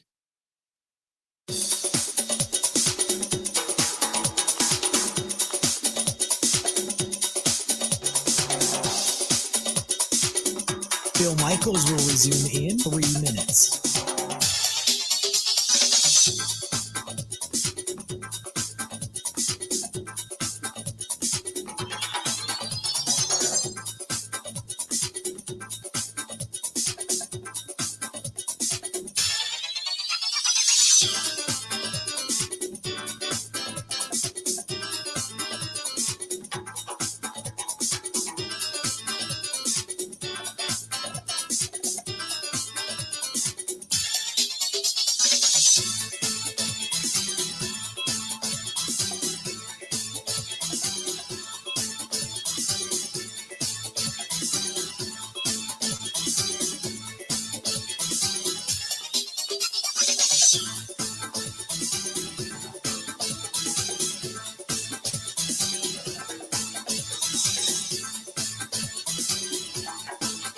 Bill Michaels will resume in 2 minutes.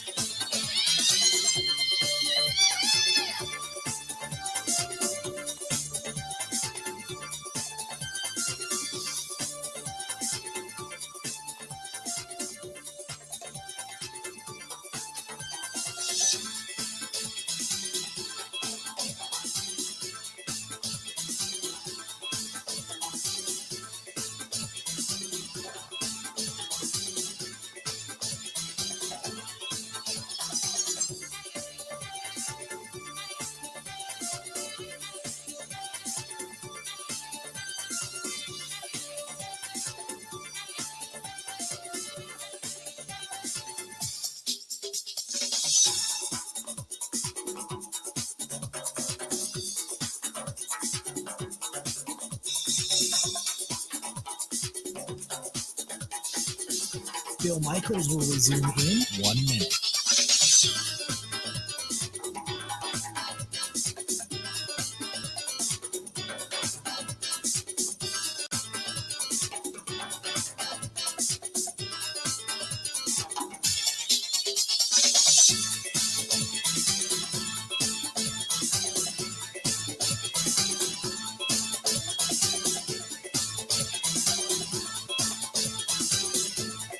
Bill Michaels will resume in 30 seconds.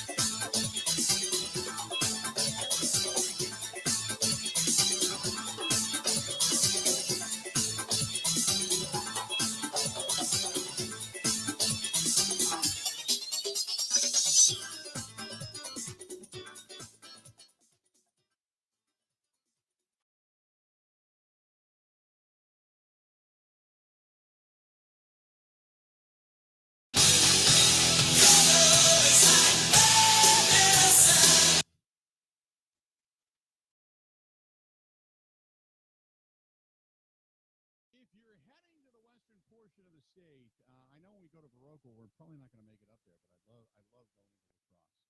Always have, always will. And when we go there, we always head over to Buzzard Billy's and get some dinner there, go upstairs to the Starlight Lounge, sit back, relax, take it easy.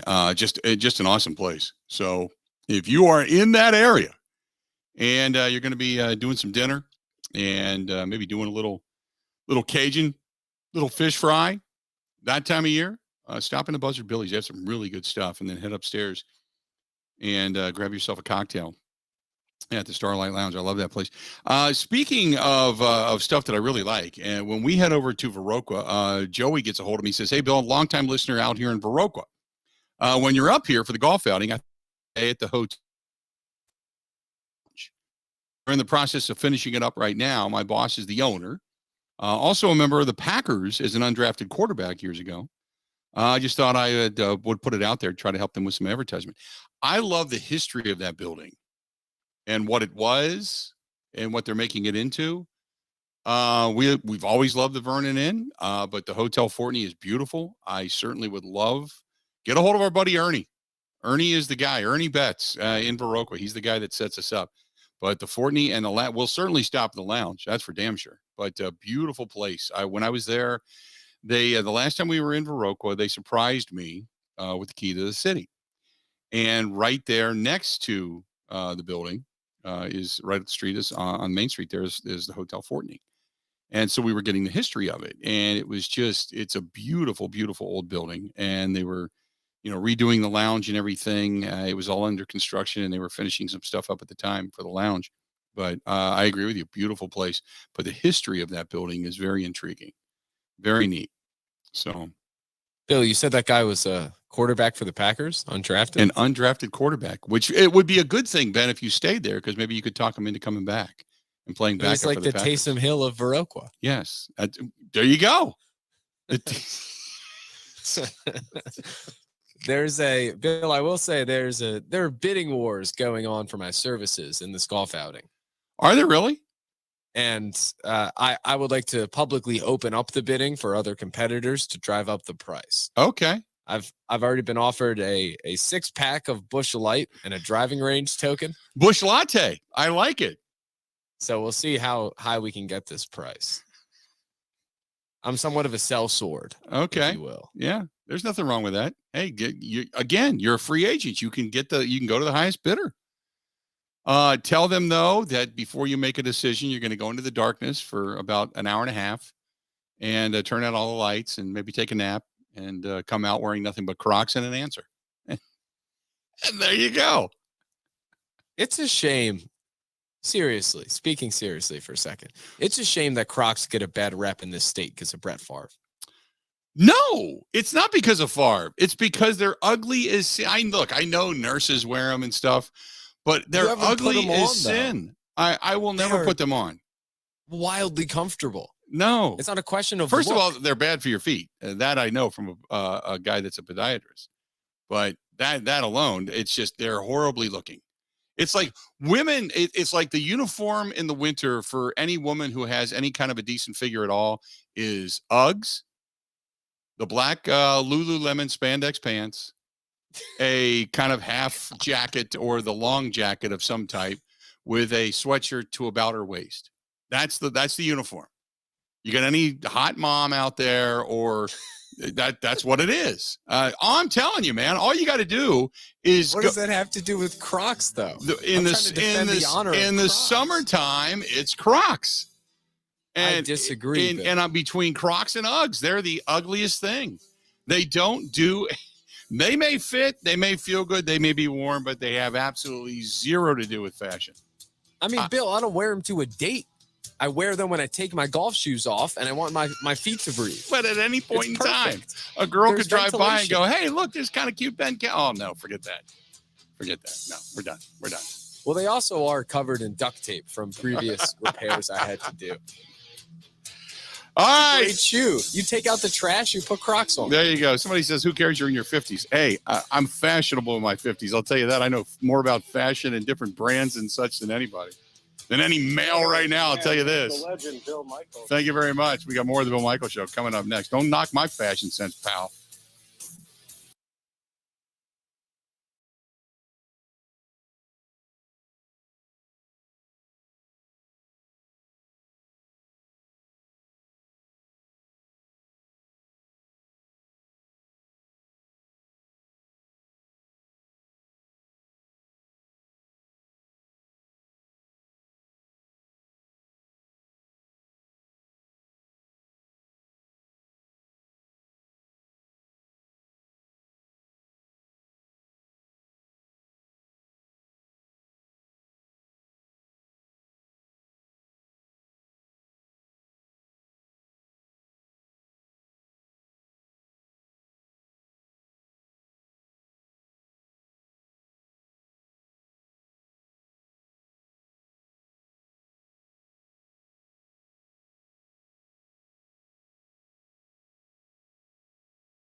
Welcome back.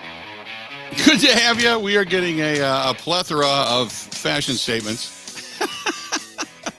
I don't care. Ben, apparently Crocs in some eyes are okay. Repaired Crocs are not. So I can describe the repairs. Listen, it's nothing major. Not to get too graphic, but there needed to be duct tape on them for a certain purpose. Okay. Oh, there you go. So, but don't question my fashion sense. I'll tell you this. I won. I didn't buy it, but I won a Hermes belt recently. And I put it on. I was wearing it. And Kristen's like, when the hell did you buy that? Those things started at $1,000. Like, nah, I won it. I won it at a one of the charity auctions we went to. So I only bid a couple $100 on it, and I didn't think I'd win it, and I won it. I looked, and it's the I don't know, gourmet belt buckle reversible leather strap thing, whatever the hell it is. But it was. I looked at it, I'm like, it's probably a belt, $200, $300 tops, and no, it's $980 for a belt. For a belt, and I was like, God. Holy mackerel! Get out of here. Yeah, you can get a belt that looks just like that for $45, right? Guaranteed, right? But that's something I'll never spend money on. I won that you know where I go? Oddly enough, I'm not kidding. There's a men's. Well, it's really a clothing store. It's in Viroqua. I buy belts every time I go there. They're like Western leather, but they're really nice belts and they're fashionable. Every time I go there, I buy 2 belts. Every time I buy 2 belts. Now I've got so many belts, I don't know what to do with it. And they're not expensive. They're like $25, $35, $40 tops. But I hate to get into the fashion side of things, but I do every time I go to Viroqua. Mr. T's, Mr. B's, Mr. P's. I can't remember what the hell it is, but it's right there on Main Street. Every time I go there, I buy belts. Do a lot. There you go. Anything else before we move on? Well, I was debating explaining why my Crocs were under repair, but I think I'm going to leave that aside. Okay. Just all right. If anybody's ever had poison oak, then you know what I'm talking about. What? It's like a poison ivy derivative. Okay. It's the same concept. I don't know if it grows out here. I was up in Canada. Yeah, poison ivy, poison oak, yes. Oh, so you put it on there because you got it on your feet? I had it on my feet, and usually when you have some sort of rash or whatever, you try to air it out, right? You try to put it out in the sun. I did that. The one thing you can't do with poison oak is put it out in the sun. So it got bad. So then I had to cover all the holes on the Crocs with duct tape, which kind of defeated the purpose of the Croc part. So then I took the duct tape off, and there's still remnants of it everywhere. Oh, what you're saying is you were so committed to the Crocs. You couldn't wear anything else. You had to cover up the holes. That's how committed you were to Crocs. I mean, I was up in the woods, and you're wearing boots all day, carrying canoes and stuff, and a lot of work. The one thing you want to do when you get to camp at night is to put on comfortable shoes. Okay. So that's why I had the Crocs there, but the sun couldn't get through. Okay. Gotcha. All right. That's all I got. Okay. Oh my God. People reacting on the live stream. I love it. Oh, for the love of God, Ben. We need to be sponsored by Crocs now. I don't need them, but for God's sakes, we need a new pair of Crocs. I'm so in. Yeah. Bill, I was at a thrift store one time in Vermont. Yeah. And they had Crocs, but right at where it usually goes up to the strap. Yeah. Or imagine boat shoes. Right. But the bottom half is a Croc. But it ties. Okay. Like if you cut boat shoes in half and put the bottom of a Croc on it. Oh my God. That's ugly. They're incredible. That's yeah. Mike Clemens is on hold, by the way. Is he really? Thank God. Oh my God. I feel like I've been kicked right in the beans. I'm breathless now at this point. By the way, Marquette clinging to a 1-point lead, 57-56. They climbed back after being down by double digits.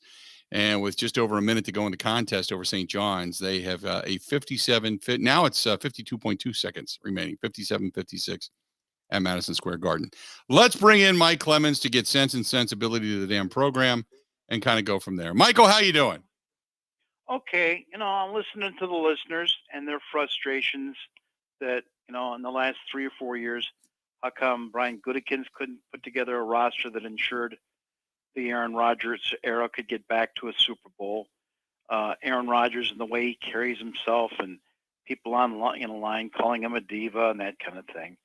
And so I just thought I'd offer a perspective and give you, my latest timeline on what's happened up here, right? Mm-hmm. Where, in January, the GM and the head coach were saying, Aaron Rodgers, we still think he gives us the best chance to win. We're still excited about Jordan Love. And then about a month goes by and Aaron, goes on a darkness retreat and goes through his process. And, let's just all keep that all legit. Man can do whatever he wants to. But maybe he's not calling them back. And they were hoping that they could get some word from him before they head into the combine. So the coaching staff stays in Green Bay. And that really looks more and more like because they don't want the Packers office to say anything. I know that Mark Murphy was in Indianapolis last week for sure, but Gutekunst talked to us, and when it comes to Aaron Rodgers, haven't heard from him. When we do, we need to communicate some things to make sure that this is a good fit for him, which means we're going to move on. We're going to make some changes. Now this is speculation on my part, but that starts with the free agency. Mercedes Lewis, Randall Cobb, these guys are free agents. We're not bringing them back. Maybe other kinds of changes, maybe things in the schedule. And then when you ask him about Jordan Love, he says, Jordan Love is an NFL starter. He needs to play. He's ready. So now what Gutekunst has done is setting up into the combine week when you got Derek Carr being shopped around from 2 or 3 different teams and teams inquiring about, so what's going on with Rodgers? Gutekunst has set himself up to say, look, if the Hall of Famer wants to come back, that's fine, but he's coming back with my plan, not his, and he's going to have to agree to that, and he's going to have to restructure his contract because we can't take all $60 million of it. But I've also done my job that this day was going to come at some point where Aaron Rodgers would no longer be a Green Bay Packer, and we just spent 3 years vested in Jordan Love. And so the next question is to stop the tape right there. Okay, when you run one of these teams, especially in the Ron Wolf, Ted Thompson school of GM, you're supposed to go by the numbers. How do these guys score out? And that's an interesting question. So are you trying to tell me that Jordan Love actually outscores Aaron Rodgers in their own team scouting reports? Right. From what they see in practice and all that kind of thing? The experience and all that? Maybe. Hey, maybe, when you score Jordan in terms of his speed with his legs, velocity, the pass, person, after watching Jordan every snap last spring and in the summer, when Rodgers showed up, there's no comparison. There's no comparison maybe in the league to some of those touch passes that Rodgers still has. But, of course, in game, what's with the field of vision and someone missing some plays and, and as you've pointed out too, it just looked like he was a step slower. So, it's that apples and oranges comparison they've got to make in terms of who's their best candidate in Green Bay for 2023 at quarterback. And then the next situation is, these free agents and all that. And I started thinking about that today. It's like, I wonder if Randall Cobb wants to come back. And just as we're looking around to see if there's any word, if he's even interested, you see this one story today that the Jets released the wide receiver, Braxton Berrios, and already the New York people are thinking, here Rodgers is already trying to make room to bring in some of these guys from Green Bay, right? Right. And so that's a real interesting situation. I think this is speculation on my part. I think that come this Monday, isn't it interesting that the story that the Jets are now talking to Aaron Rodgers did not happen until Derek Carr was either offered or accepted the offer from the Saints, not the Jets, not the Panthers. And it wasn't only until after that happened, the next page is turned, and suddenly the Jets are now very interested in contacting Aaron Rodgers. And I have a feeling that this could be at a point where Rodgers is still like, I don't know if I want to be a player. Who wants to make me, an offer? And the Packers saying, hey, listen, the Jets want to talk to you. We've given them permission. So then the Jets fly in and they make their presentation. And this is very appealing to Aaron. To play again with Nathaniel Hackett, I think he'd love to resurrect that guy's career. And then can he get some of these other concessions? How much would he have to restructure for the Jets, or how much would they absorb of his contract, all that kind of stuff? I think he trusts Robert Saleh as a defensive coordinator, maybe even, better than Joe Barry. And, then he's got to have questions about what kind of pass protection am I going to get? What's your offensive line look like? And what are some of the other weapons? And tell me about what you think you could do with receiver. Are there ideas you got for free agency? I'm sure those are all the kinds of questions that came up over 2 days of face-to-face meetings that they've got, photos of these guys. I mean, there's some people that don't believe any of this. Right. And I'm telling you, Woody and Robert Saleh and Nathaniel Hackett, I mean, these guys all came out of a meeting with them that they've got photos of it. Later, Rodgers was spotted by just some customer, some citizen, to snapped a picture of him in a parking lot. So he's out and about getting a latte or something like that. And these are all running in the newspapers. So I think where it sits right now is I think Rodgers is still trying to decide if he wants to be a player, and he may not even talk to Gutekunst until he tells Gutekunst, yeah, I'm a player. I want to come back and play again this year, before Gutekunst even has to reveal what that's going to look like if Aaron Rodgers wants to come back this year in Green Bay. Isn't that kind of innately wrong if he's talking to another team, but yet he still has not even told Gutekunst whether or not he even wants to come back?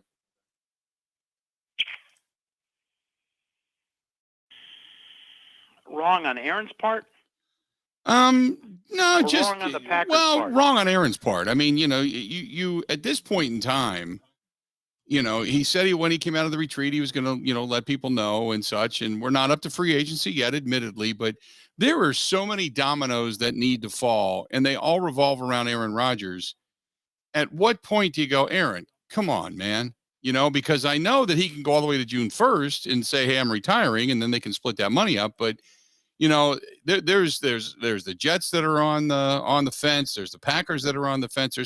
It's what tomorrow is going to make his decision as opposed to today. You know what I mean? In terms of convenience, it probably would have been better if Aaron had made up his mind if he's a player and to talk to the Packers. Maybe this happened. I don't think so.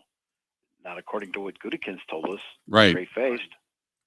But I think that was part of the frustration of the Packers. And for Mark Murphy to say nothing on Saturday when he had the opportunity in his monthly column, nothing about the Rodgers status or situation. So then you get into the combine week, and, frankly, I think the teams wanted to do the way it turned out. We knew that Derek Carr was a free agent.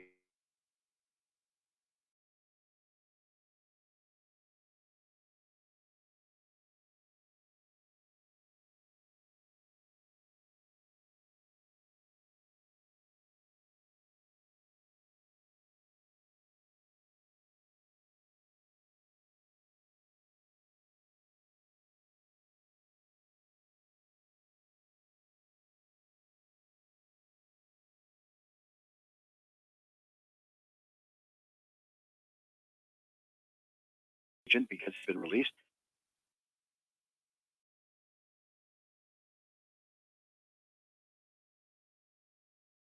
And whatever his demands are going to be, but certainly Zach Wilson could watch that. And that gives us more time, to think about if Zach has got a chance to learn from Rodgers, or do we have to draft another quarterback now or later?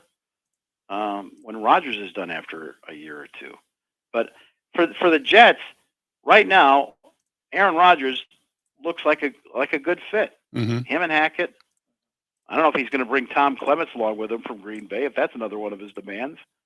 But that looks like a good fit for Zach Wilson to watch Aaron Rodgers for a year, and for Rodgers to, use what they've got for weapons there, and win a majority of ball games and slip in as a wild card playoff team or whatever. Actually, that's kind of a weak division. That could do even better. Who knows? Hey, Mike, we're up against the break. You got a couple more minutes? Sure. Hang in there. We got Mike Clemens on the line. We are chatting with him, and we're going to continue on. Stay tuned. We got a lot more of the Bill Michaels Show coming up right after this. Covering Wisconsin sports like a blanket. This is the Bill Michaels Show on the Wisconsin Sports Zone Radio Network. Gaze into the crystal ball. What do you see? A win, perhaps? This March at Potawatomi Casino Hotel, find your fortune with a share of $500,000 in cash and prizes. Play with your club card, and each Thursday you could discover thousands in reward play, or up to $10,000 in cash.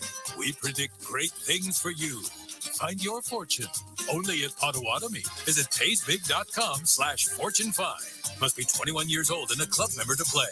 Jeff, what was the final straw at home that had you call Pella? I walked into my son's room and there was frost on the hardware on the inside of the house. My wife was getting upset with the drafts coming through the doors. That was it. Putting new windows and doors in your home is a big decision. With all the options that Pella has, everybody on your staff has done a great job of making a really difficult decision super simple. and I can't wait to have him in my house. Order today and get 0% interest for 48 months. Visit PalaWI.com today.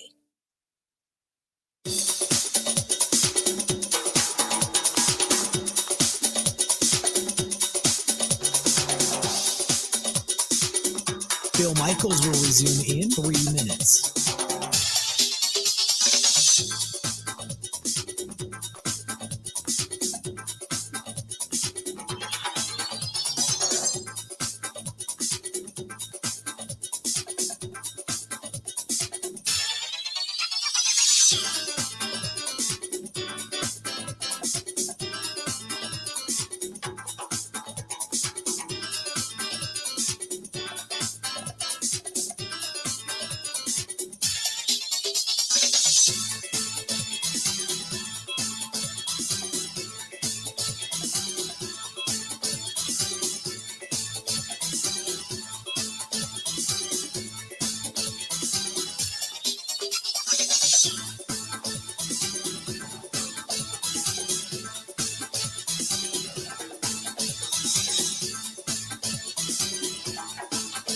Bill Michaels will resume in 2 minutes.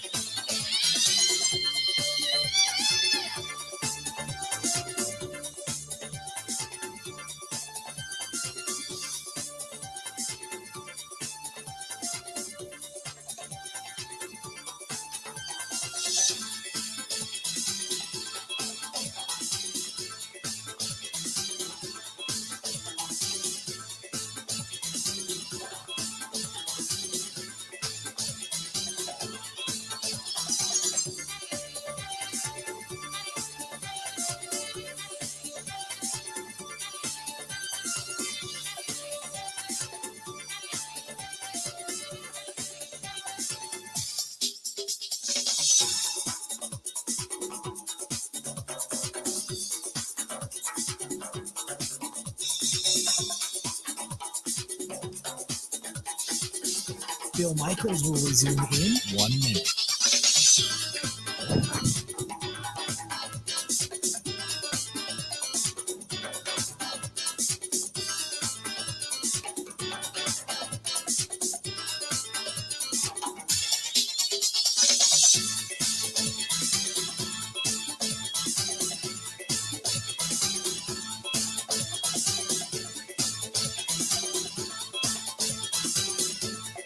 Bill Michaels will resume in 30 seconds.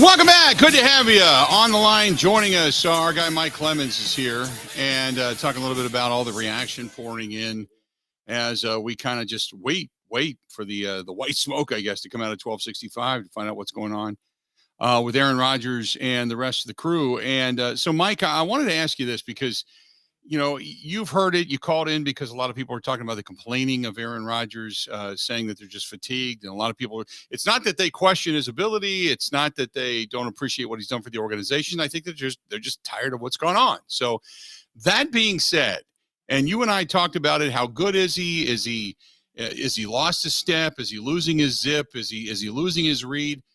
My question to you is this: does he have it in him, do you think, to bounce back and say play at that MVP level this upcoming season? Yeah, I think he does. It helps with the team around him. Hey, here's what I would want as a Packer fan. I'd want Aaron Rodgers to come back and say, "I'm back. I'll work harder than ever before. I'm instead of the New York Jets, I'm flying Christian Watson and Romeo Doubs out to Malibu. We're going to throw some passes around, hang out, talk some football, because that's, number one and number two for me moving forward this season. That would be exciting.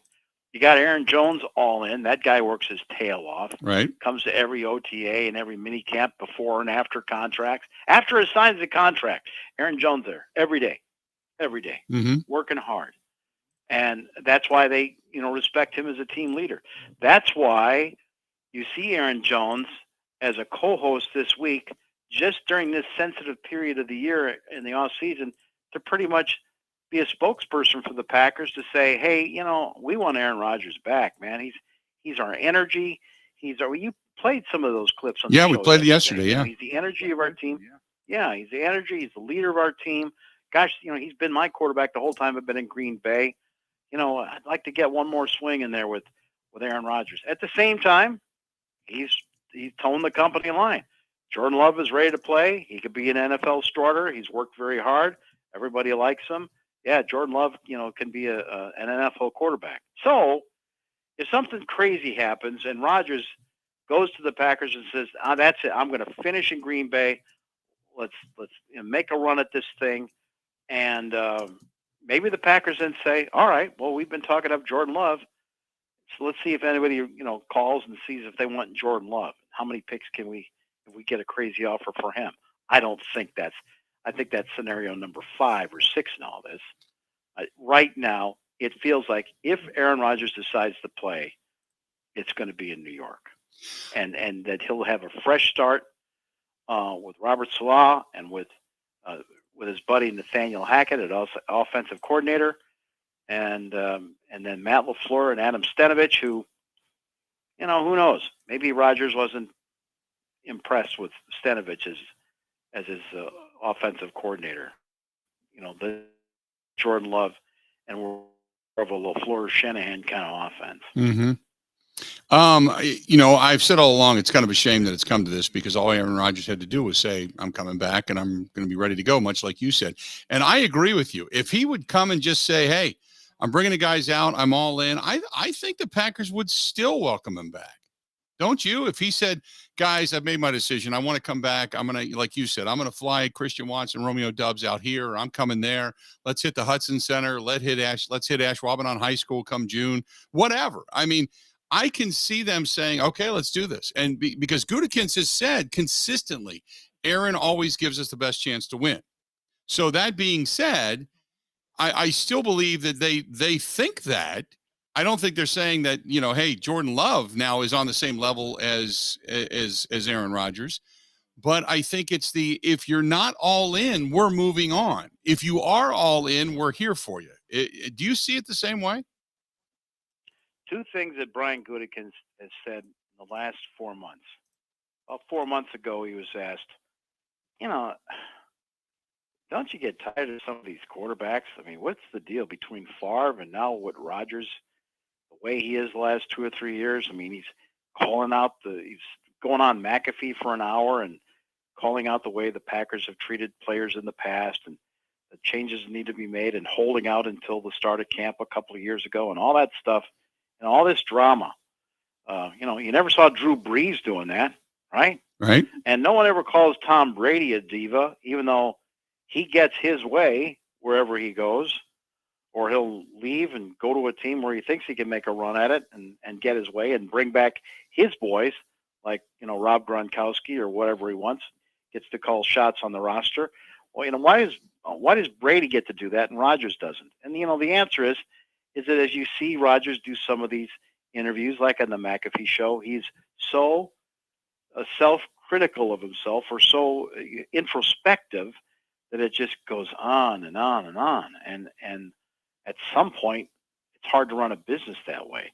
And when he's asked about that, Gutekunst said, Ron Wolf used to say, tell that to Ted, when you got a quarterback, you do whatever you have to do.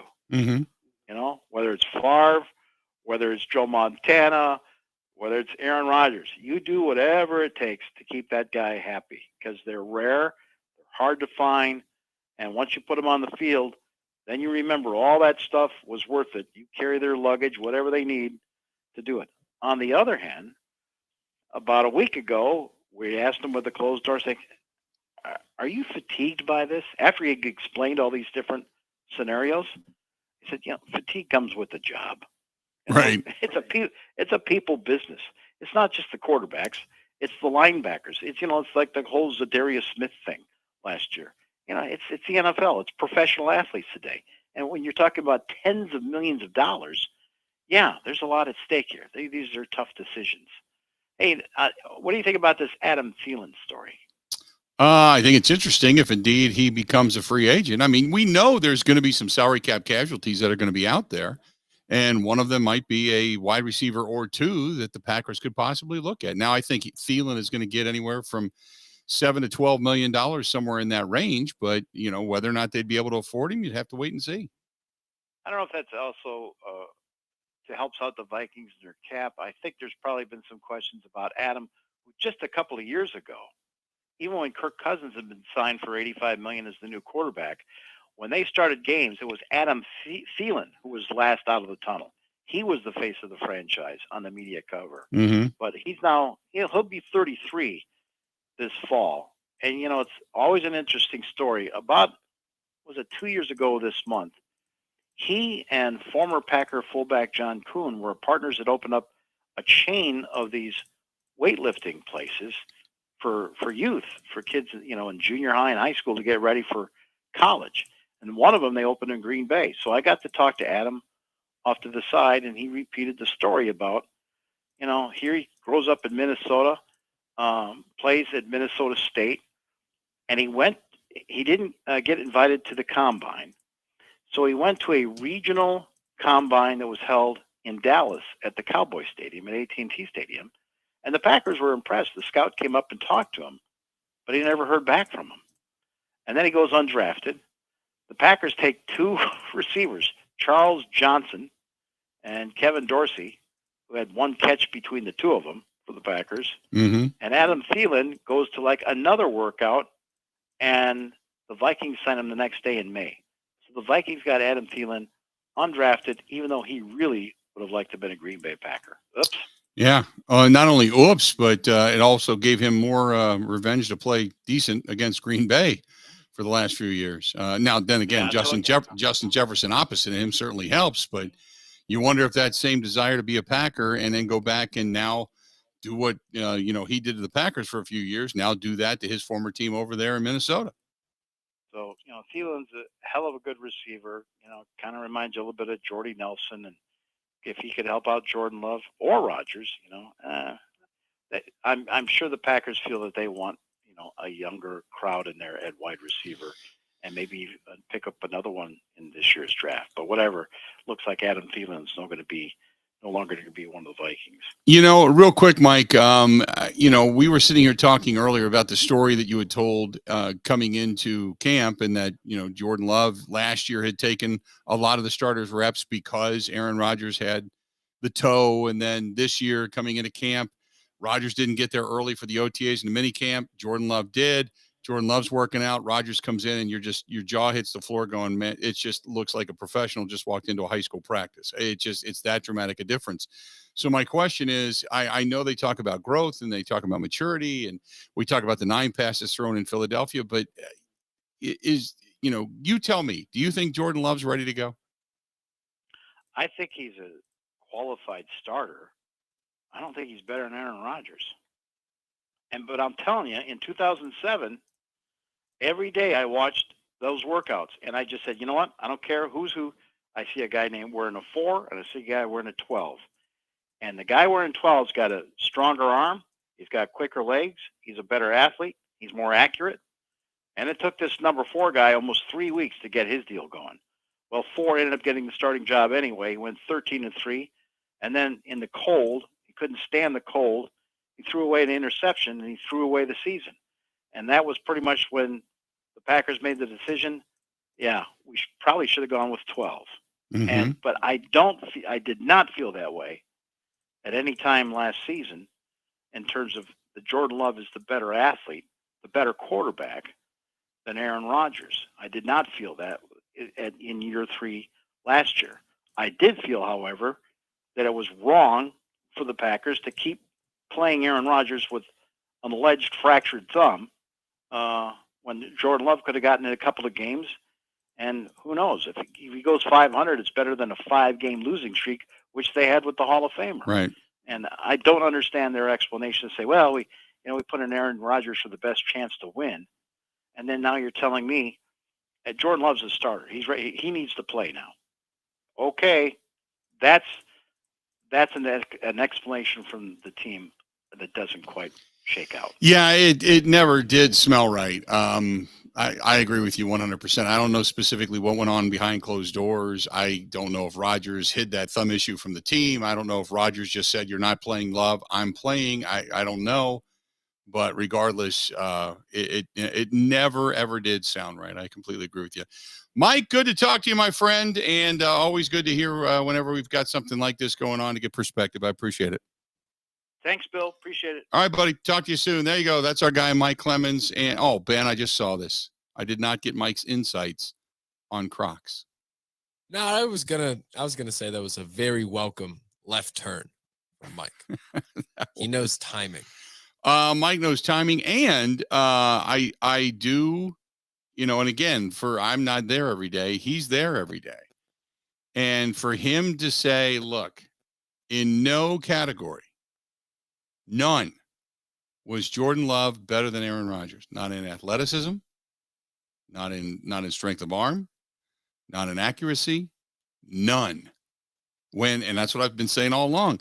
Everybody knew when you just watched Rodgers, he just had so much raw talent. He just needed to kind of get it on the field and start honing that skill. Nobody will tell you that Jordan Love in any category is better than Aaron Rodgers. And that's why I keep saying, with all the people that say it's the Love era. It may be, but are you wishing it's Jordan Love because of the 9 passes you saw in Philadelphia? Or because you think you know something, or because you're just tired of the Rodgers stuff? But sometimes, the old adage comes true of be careful what it is you wish for. Because I've said it before, I'll say it again. If Jordan Love's not the real deal, you're going to marry this guy for at least the next 2 years. And one bad year of Packers football is grating on fans. 2, 3 years of bad Packers football. Oof. Let's go ahead and take a quick break. Come back. We got a lot more of the Bill Michaels Show. Couple segments yet to go. We'll be back right after this. Covering Wisconsin sports like a blanket. This is the Bill Michaels Show on the Wisconsin Sports Zone Radio Network.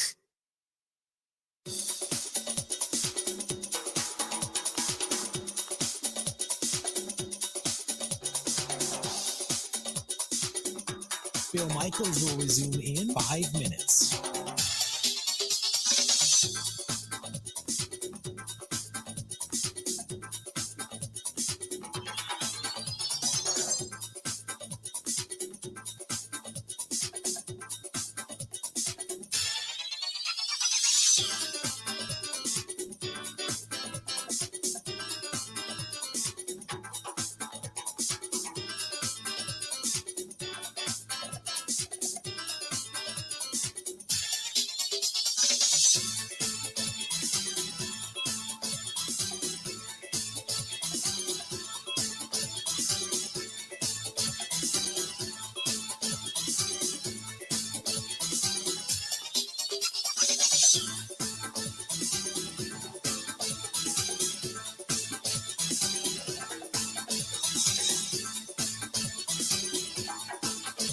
Bill Michaels will resume in 4 minutes.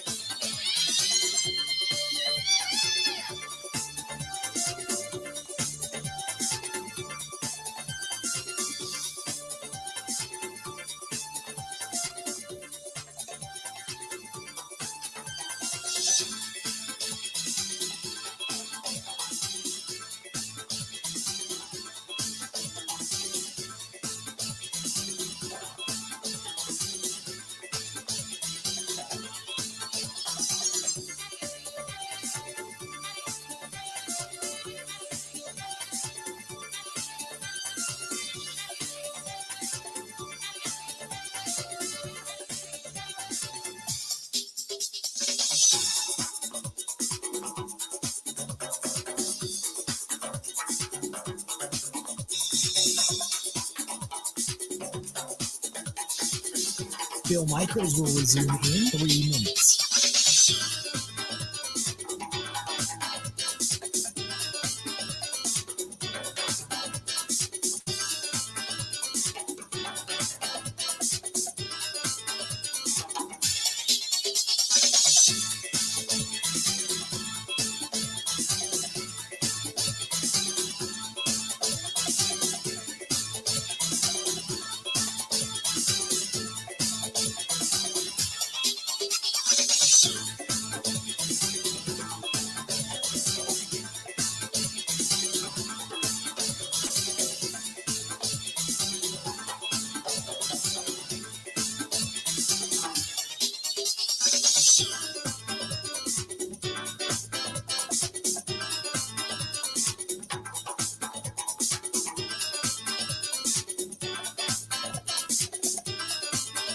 Bill Michaels will resume in 2 minutes.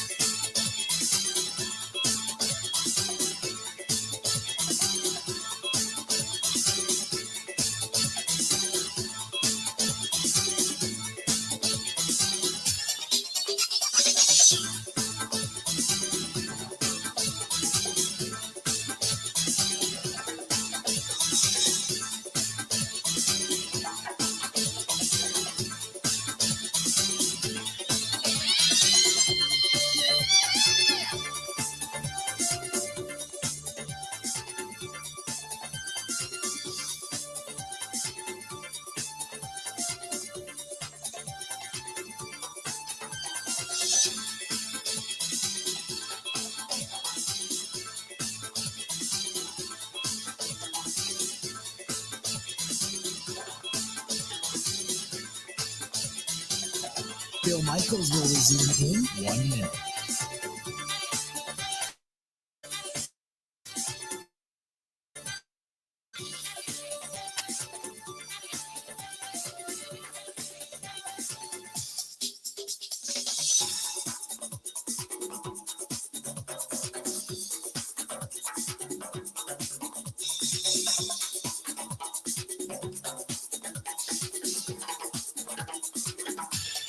Bill Michaels will resume in 30 seconds.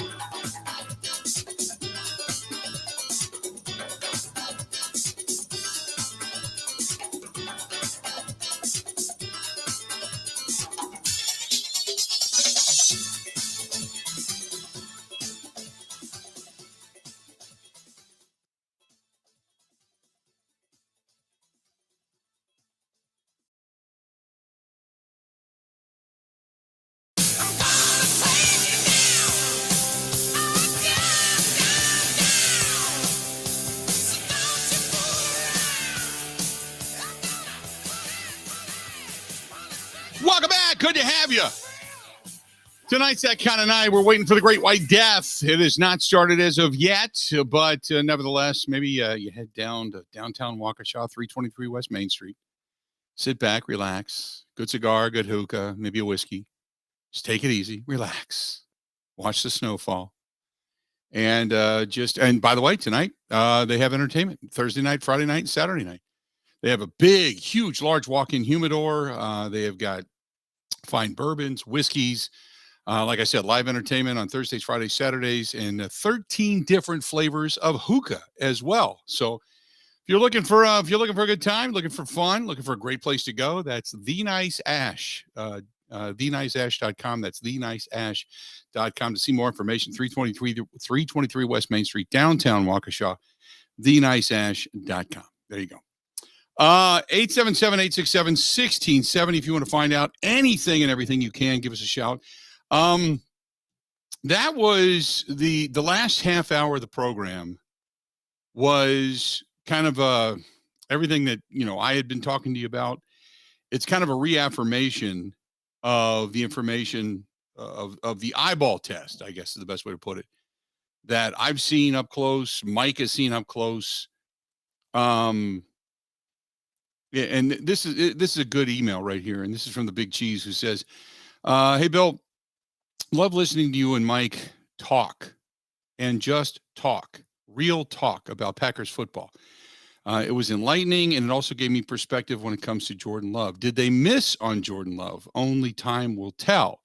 but it certainly doesn't give us confidence as Packers fans that Gutekunst has made the right choice in picking this quarterback to be the successor to Aaron Rodgers.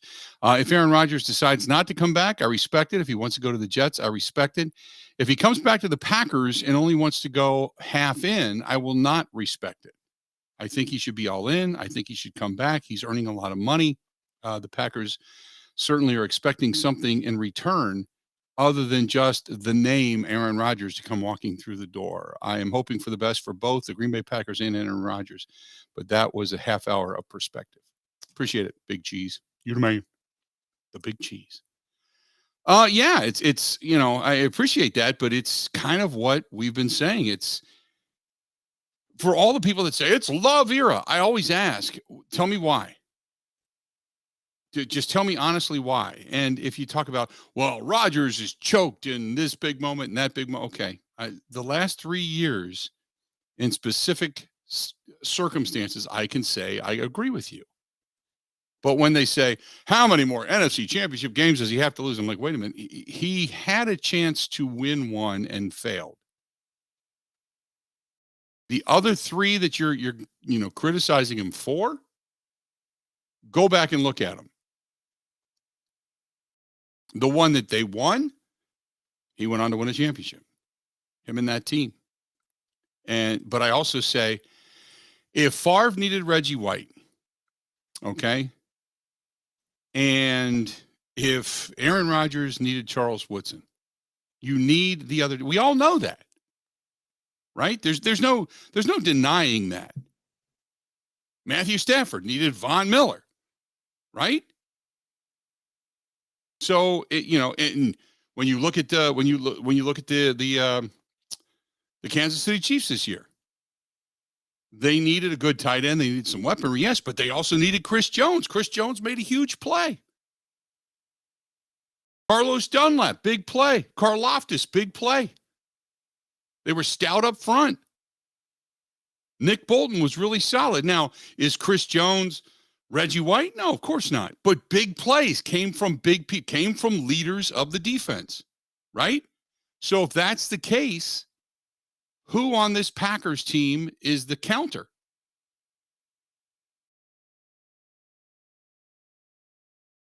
Bueller? Who's the counter? Is it Jair? Is it Devondre? Preston Smith? Rashawn Gary was down with an injury. Maybe it's Rashawn Gary when he comes back. But who's the counter? So I always say, what? The quarterback gets all the praise. The offense gets all the looks. There's no doubt about that. And if they can score and the defense can pin their ears back and play with a 2-score lead, it makes things so much easier, 100%. But who is the counter?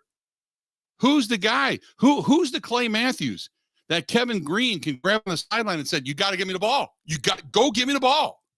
And that guy's going to do it. Who's the guy? When Reggie White said, we need a couple series, and Reggie White goes back to back to back. Who's that guy?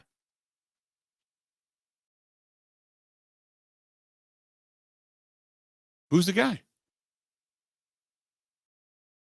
If you say any one of the names I gave you, I mean, the biggest play at the end of the year was Darnell Savage after being benched and coming out of the doghouse. And even then, they didn't win.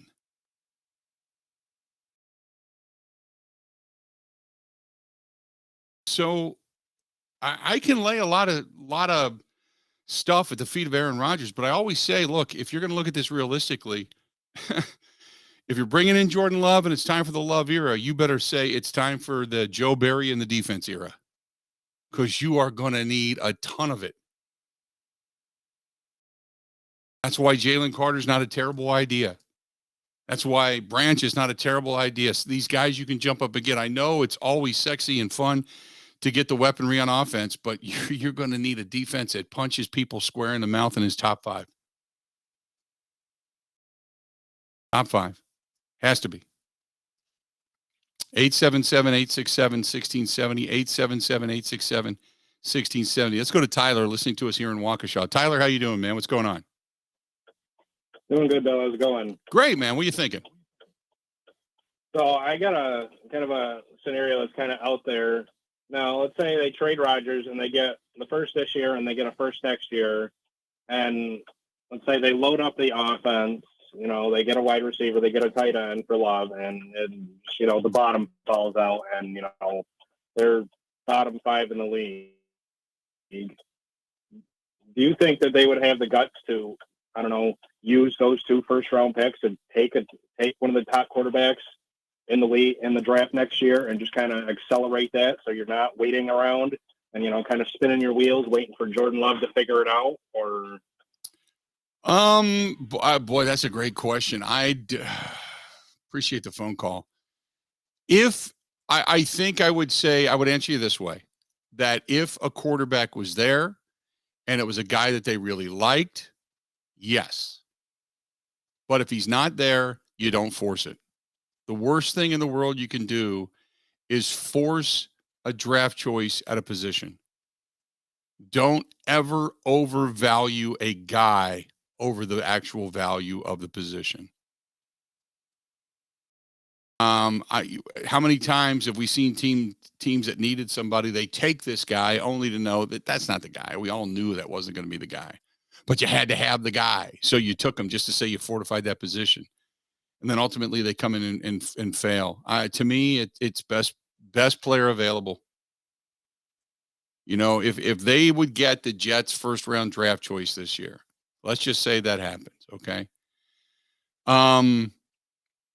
If I have the Jets' first round draft choice, I am going to look at either one of the top tight ends or the top wide receivers.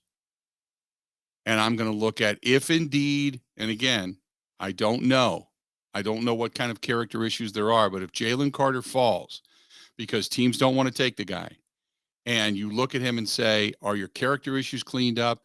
And you think you can put him in a system that's strong enough in Green Bay and out of enough trouble where he can just kind of get his stuff together, you would fortify 2 major positions. If you say take Njigba and Carter, you get a hell of a wide receiver and pass catcher that fortifies the offense. And you get a guy that is just, can you imagine Kenny Clark, Jalen Carter, Devontae Wyatt, say Jerron Reed, you know, TJ Slayton, the guys that they have behind them. Then you have Quay Walker. Then you have Devondre Campbell, Rashawn Gary coming back, Preston Smith. It changes the look and pass rush of your defense. And pass rush is one of the big things that they want this year.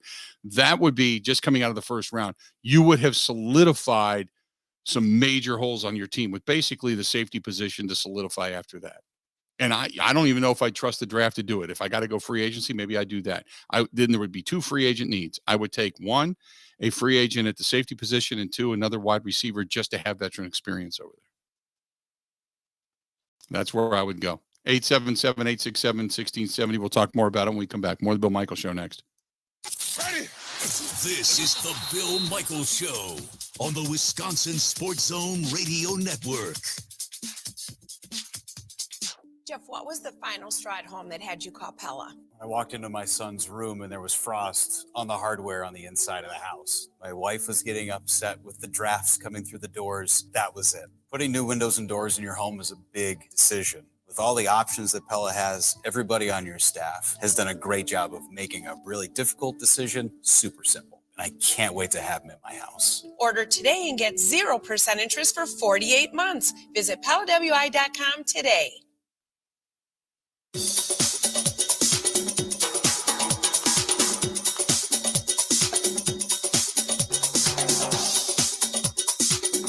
Bill Michaels will resume in 3 minutes.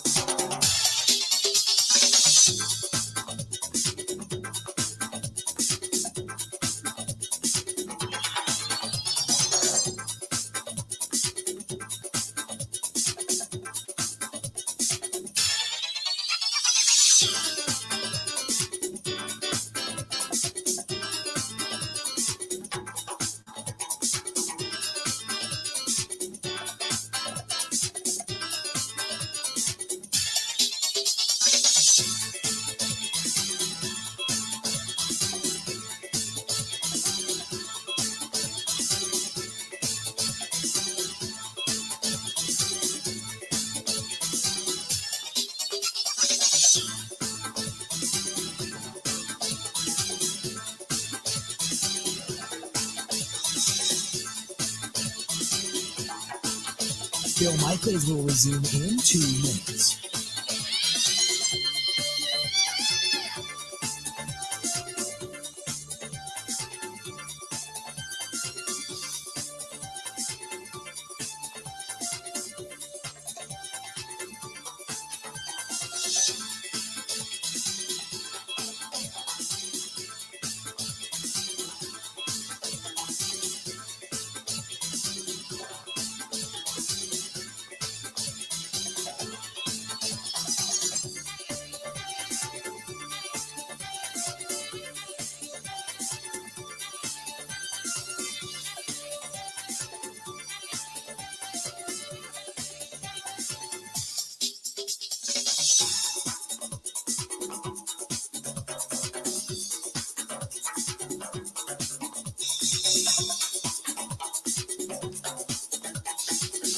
Bill Michaels will resume in 1 minute.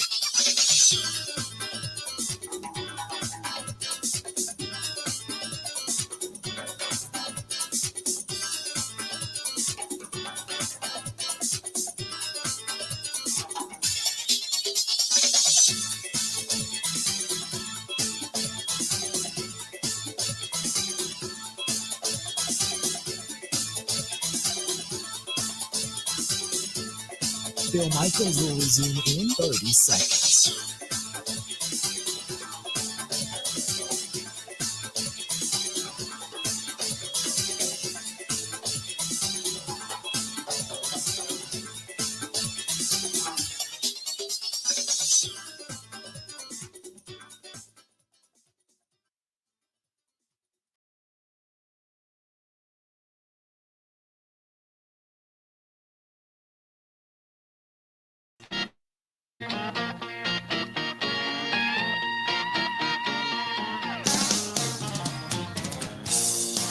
Welcome back. Good to have you. The Bill Michaels Show.